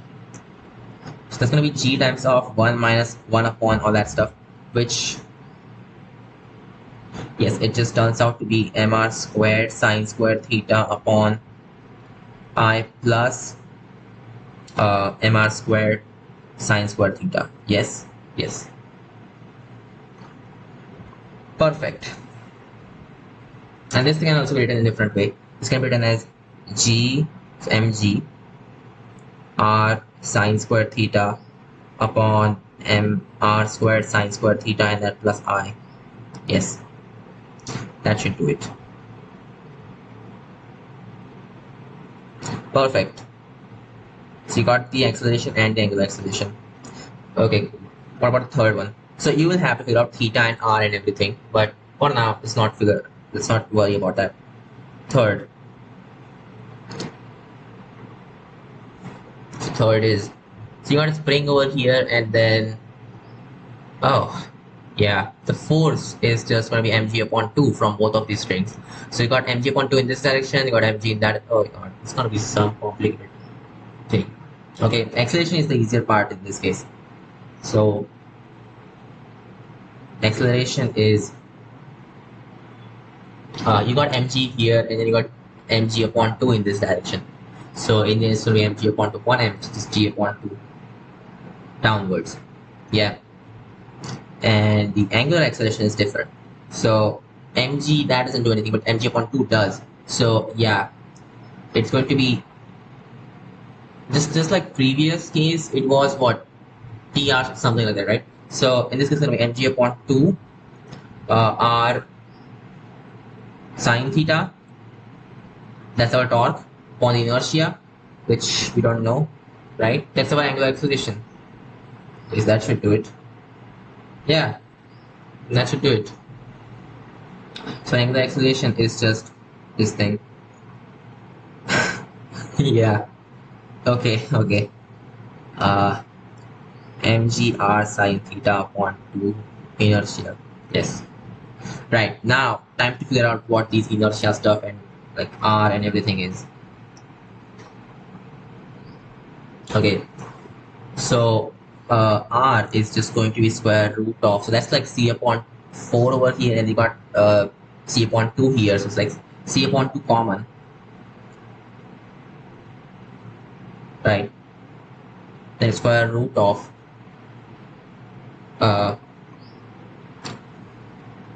yeah, well, one, no. C upon 2 common. You had C upon 4 squared and C upon 2 squared, and that's why C upon 2 common. It's going to be 1 upon 2 squared plus 1 squared. It's like 1, so 5 upon 4. So you can write it as C upon 4 square root 5 as well. Square root 5 upon 4C. Yes, that's the radius. Now, theta, we don't actually care about theta, we just care about sine theta, right? So sine theta is going to be, or in fact, no, we just care about r sine theta, right? So mg r sine theta, and over here also, just got r times r sine theta, and r sine theta times sine theta once again. That's weird. Just figure out what sine theta is. Yeah, whatever. Just say, okay, r sine theta, that is going to be equal to c upon 4. That should do it. Or if you want, you could say that sine theta is just 1 upon square root 5, right? Okay, what else do you need? You also need the inertia by center of mass. So let's just use a perpendicular axis theorem. So first of all, through this axis, the inertia will just be like, it's gonna be so hard to do it. ml squared upon 12, yes, it's gonna be m times c squared upon 12. I just take that m upon 12 common, and then in the end you're gonna add these up. So yeah, m upon 12, then you got c squared, so c squared, and then you got plus. This is so weird, right? I mean, think what like about this. So if there's a z-axis passing through it, then it's just so r squared from the z-axis. That's just going to be x squared plus y squared. That's why this works out. It's doable. Fine, just keep doing it. And then c squared upon 4. So 5/4 of c squared.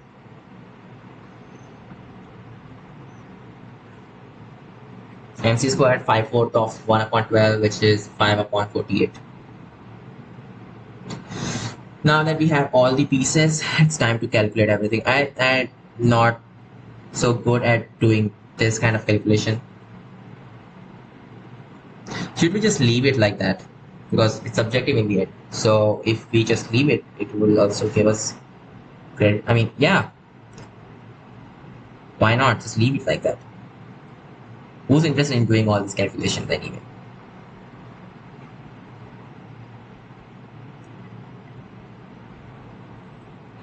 Yeah, well, that should do it.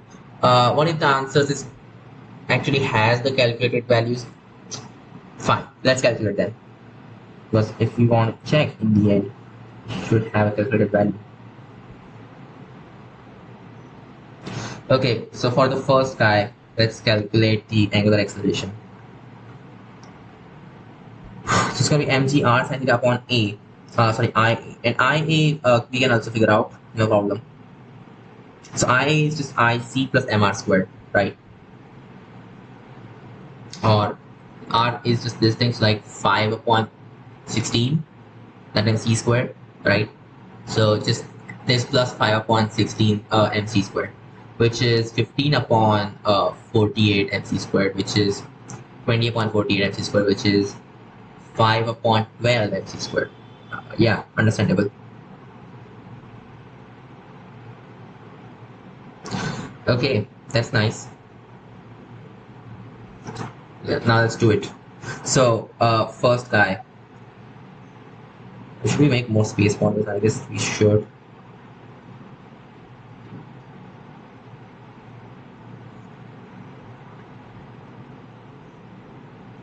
Boom.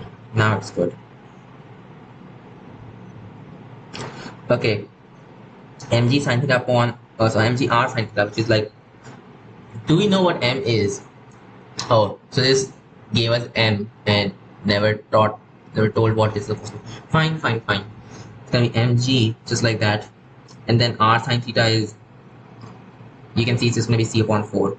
C upon 4, and that upon ia, which is 5 upon 12 mc squared. That's our angular acceleration.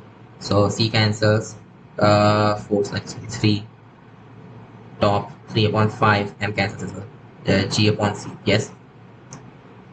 So it's 3 upon 5 g upon c. Okay, this a thing is gonna be r times of that, right? Yeah, just look at that. It's not just another r. So 1 upon, no, that's not it. R is just square root 5 upon 4 times c, so this times that. Okay, that's gonna be 3 upon 4 square root 5 g upon c. Okay, so that cancels, right? C, and that's why this cancels. Cool. Okay, that's done. Let's go to second. So mg r sin theta squared. So mg r sin theta squared. That's what this guy. Yeah, it's only 1/4 c squared. It's like 1 upon 16 c squared. And oh wait, no, it's not r squared. And oh, sorry. It's not supposed to be like that. Mg first r sin theta, which will give us 1/4 c, right? And then that time sin theta once again, so 1 upon square root 5. Okay, all of that upon mr squared, so mr sin theta squared. Now that's there. Yes. Isn't it weird? It comes 2 times. Okay, that just comes over here. Now it doesn't. Understandable. It's still weird though. Yeah.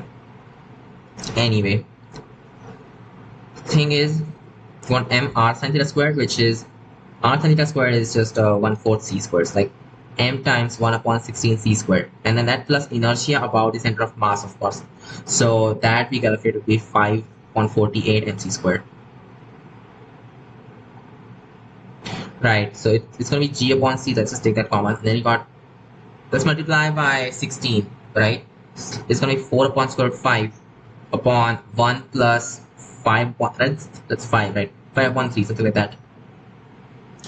Yes. So g upon c, and let's just multiply by 5 right away. Multiply by 3 first of all. So 12 upon square root 5, and then you got 3 plus 5 is like 8. Oh, that's nice. Huh. That's gonna be 3 and you got 2. So 3g upon 2 square root 5 times c. Right. That is going to be our angular acceleration. I have no idea whether or not these are correct. Okay. But we have to do something about it. Right. Now this value. I mean, it's pretty much the same stuff, except that you just have another r over here, and then you don't have that g. Oh, that you do have that g. Sorry. Wait, what? It's just this times r. That's not supposed to happen, is it? Yeah, I mean, how did that happen?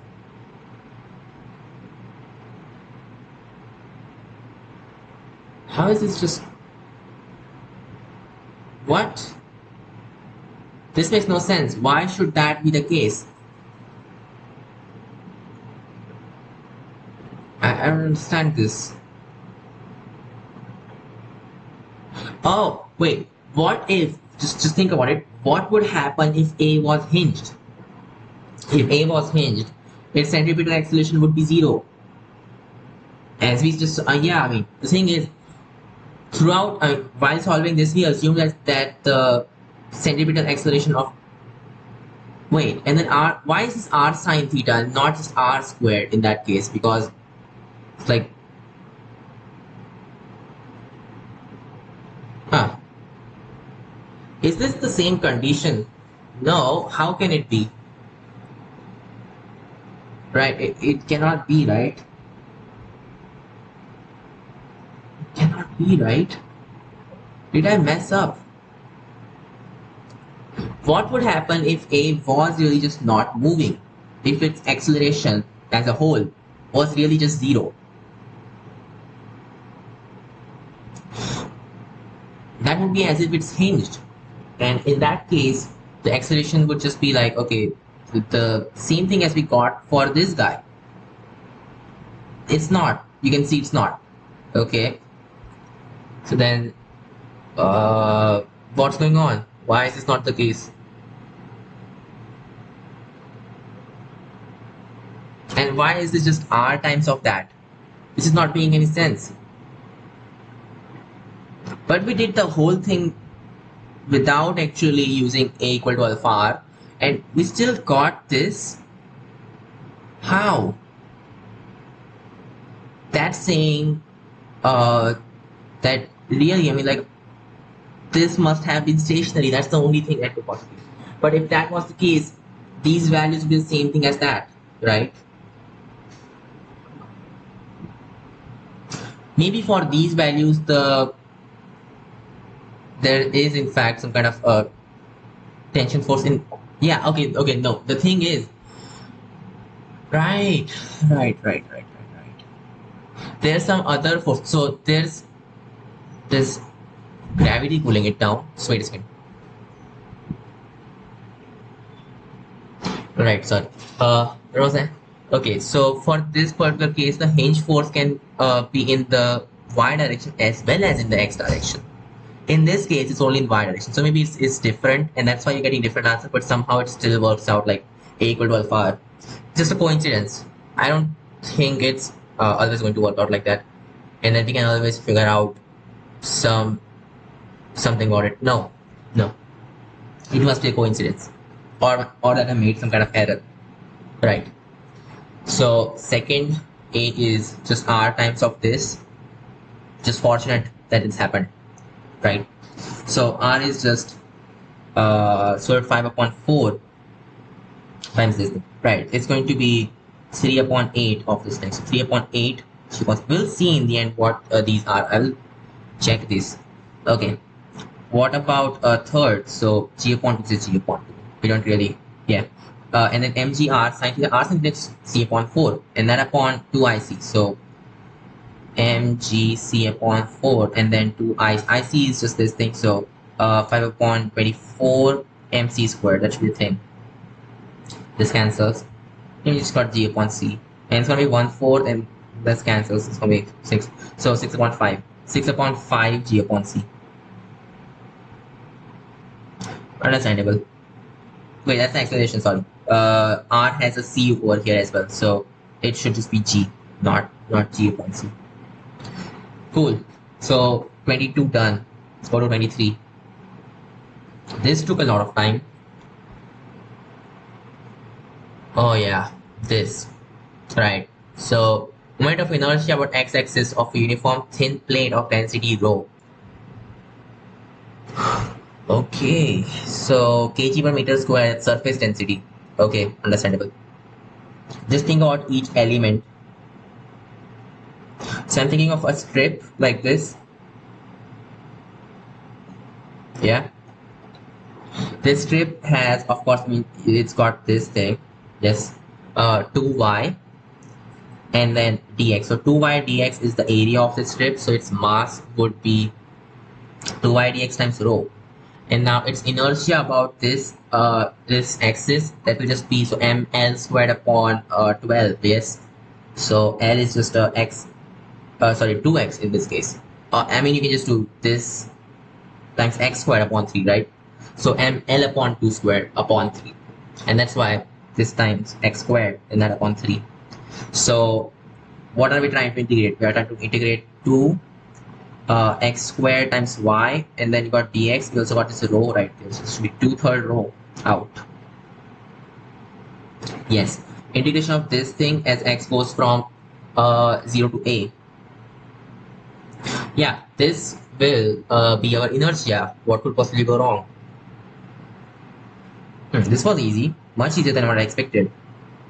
Right. So y is just x squared. Yeah, I mean, when I did that, the y that I took was the positive y. So it's x squared, and that just means, okay, 2/3 rho integration of this thing. So 0 from a, 0 to a of x power 4 dx. So x power 5 upon 5 is going to be a power 5 upon 5 basically. So 2 rho a power 5 upon 15. That should be the thing. 2 rho a power 5 upon 15. This was the more easier kind of question. Okay, 24. Uniform disk rolls without sliding on horizontal surface. Find the ratio of total kinetic energy of the upper half of the total kinetic energy to the total kinetic energy of the disk. The upper half part to the total kinetic energy of the disk. Oh, just the upper half part. Oof. That's like, okay, okay. Now what do I do?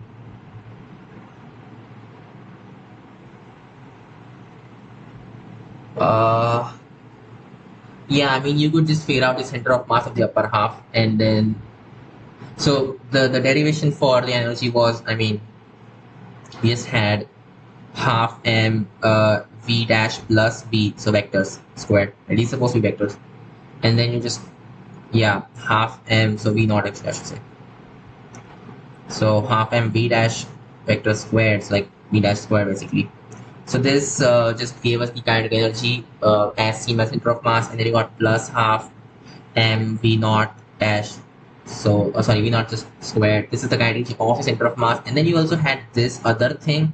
So summation of like, yeah, summation of m I, it's supposed to be mi, it's summation of that guy too. It will be this thing and that thing, and then summation of mi and just not writing together. Let's write it like, I don't know, kinetic energy as seen by the center of mass. That would just be, I don't know, half I omega squared. And this should be summation of mi times v dash vector dot v naught vector. So that's like summation of m, sorry, summation. So v naught vector dot summation of mi vector v dash vector, vi dash vector.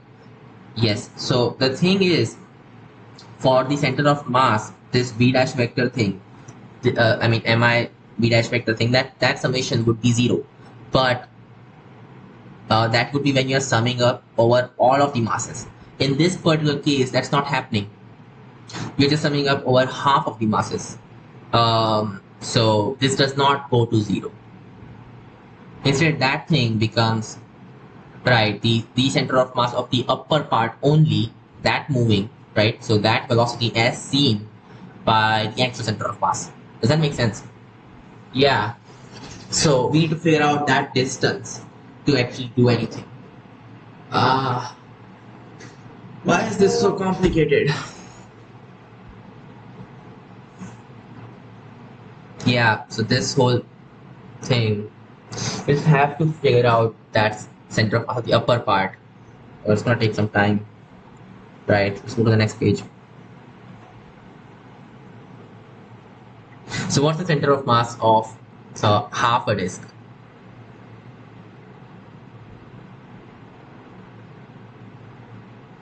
Uh, think about it. Think about it.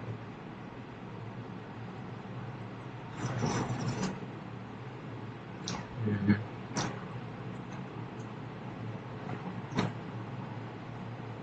You just have to do it. There's no excuse for this thing. Just have to. Right.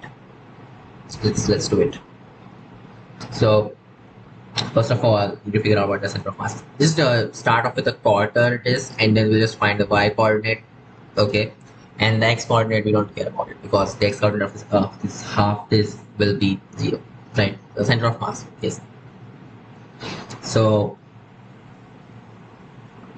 if this angle is say theta, yes, uh, we will be thinking about these slices like that. So this the y coordinate is just going to be r sine. This is r sine theta. So this in the y direction is going to be r cosine theta d theta, and then this whole thing is just x coordinate, which is also r cosine theta. So r squared cosine squared theta d theta, that is the area of this thing. Yes. Now, right, that's the area of this disk. What we'll just do is, I mean, it's proportional to the mass anyway, and then to actually normalize this thing, we'll be dividing by the summation of the areas, integration of this small areas as well, so that we don't have to. Yes, this would be one. You understand that? Now, this area, well, this times all of the points on these, right? Those are this much distance away from. We want the y coordinate, and that's why this. So r sine theta, you will have r cube sine theta cosine square theta d theta, as it goes from 0 to pi upon 2, and this also goes from 0 to pi upon 2. This will give us the y coordinate. Yes. So this cancels, just get r. I know. Canceling from here doesn't look good, but the thing is these are constants, so you can take them out of the integration. It still works. So r, and then no, don't cancel these away. That's not correct. These are functions of theta. Okay, so this is going to be okay. Negative sine theta d theta is like negative. It's going to be negative of integration cosine square theta d cosine theta. That will just be cosine cube theta upon 3, negative of that, going from 0 to pi upon this thing. Yeah, it's going to be 1/3. So r times 1/3, and then you got this upon. So this integration is very well known, in fact. So it's going to be half of integration of cosine squared plus sine squared, right? Yeah, and yeah, that just turns out to pi upon 4. So this is going to be 4r upon 3 pi. That is the y coordinate center of mass of the half circle as well, right? I know we did for quarter circle, but it also applies for half circle. Now once we have this, we can figure out the velocity of this. So this times omega, and since it's just going on a, yeah, I'm just gonna use omega, yeah, right. That's the relative velocity seen by the actual center of mass. But then this plus omega times r, that should be the actual thing. So that's the velocity. Yeah, right. Wait a second. I'm thinking of something else. You know, the inertia about this point is just really not good to do. So instead, what we'll do is, okay, what we'll do is mean, do everything about the actual center of mass, but then do it only for half of the point. So for the upper half only. So as we got previously, it's going to be half summation of mi vi dash squared plus half m v naught squared. So this is just the velocity of the center of mass, of the actual center of mass, not for like this center of mass of the upper half circle. No, not that. The actual center of mass of the whole disk. And then you had this extra term which generally goes to 0, but now it won't. So summation of mi vi vector dot v naught vector, which we can write like this. So v naught vector dot all of this. Now the thing is this, yeah, it's just the total mass, so it's gonna be m, and that times the velocity of the center of the, yeah, so like velocity dash, of course, of the center of mass of all of the upper points, right? As seen, so what I'm talking about is like this. You got this original center of mass, you got this center of mass which is 4r upon 3 pi away from this O. This has some velocity v dash c as seen by the O point. Does that make sense? Right? Because yeah, I mean like summation of mi vi dash vector, right? So that just, yeah, it's this thing, of course. Do the whole thing by yourself, right? I mean, now I don't even know what to explain. It's just trivial, right? And now we can do it. So m, we got v naught vector and then dot this thing. Good thing is that v naught is also just along this direction, so dot product is just the multiplication itself of the magnitudes. Cool, that's really nice. And look at this guy, like this whole thing, it's gonna be half I omega squared, where the I thing is the inertia of all of these points, only the upper points, about O, right? Because O is also a part of the rigid body. Isn't that nice?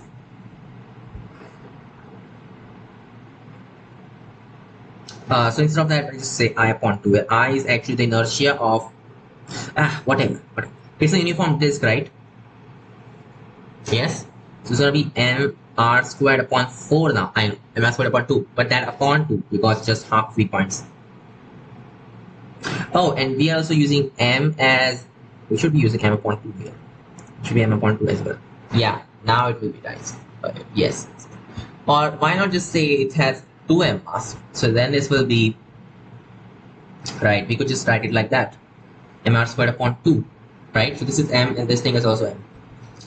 That would be nice. So it's mr squared upon 2. That is our inertia about this point. And that times omega squared. So omega is e upon r squared, whatever. Understandable. Now v naught. So this point is at 0.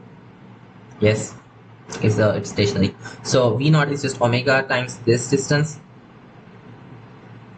and this is omega times this distance. So in the end, this product is going to be omega squared times r, all of that, right?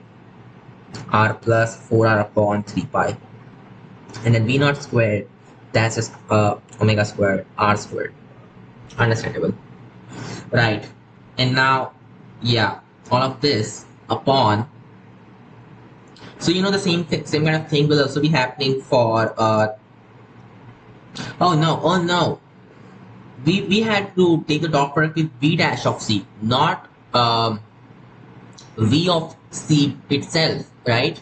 So it's not going to be r plus, okay, it's just going to be 4r upon 3 pi, and that should do it. Okay, good. And then you're gonna take this thing, right? So the same stuff, mr squared upon 2 omega squared, and then got plus half m omega squared r squared, right? Those terms are the same, but now in this case, your v dash vector is in this direction. So this dot product is now negative of what it should have been originally. I mean, like for this guy. So it's gonna be like this. Fine, and now just to calculate what this ratio is, and we'll be done. Wonderful. So yeah, how do we do it? Cancel omega squared first of all, and also r squared. So who cares about r squared? Cancel. and just write it down, and then m as well. But first of all, we'll write down the things like 1/4 plus half plus 4 upon 3 pi, right? That's the thing. And that upon 1/4 plus half minus 4 upon 3 pi. So that's the ratio. Perfect. Oh, okay. You want the ratio of total kinetic energy of the upper half to the total kinetic energy of the disk, not just the lower half. Ah, okay. You should have told me. Then it's going to be this plus that, you could say. So this will just be 1 upon 2 plus 1. Perfect.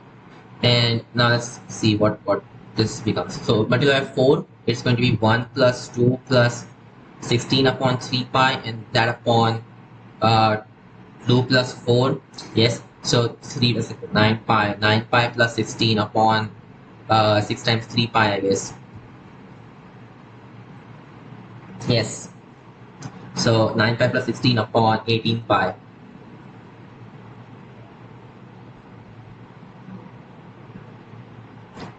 Hope it's correct. If I did this before actually knowing about the proper derivation of the formula, so for like, yeah, the energy as seen by the center of mass plus energy of the center of, if I didn't know the derivation of that formula, this would have been so much more troublesome to do, because I would have to actually um, figure out the inertia of the whole thing about this new center of mass of the half disk, which is, yeah, why? No, you should just not do that, okay? Right, let's go 25th. Or maybe we should stop now. I think we should stop now. I'll see you guys in the next video.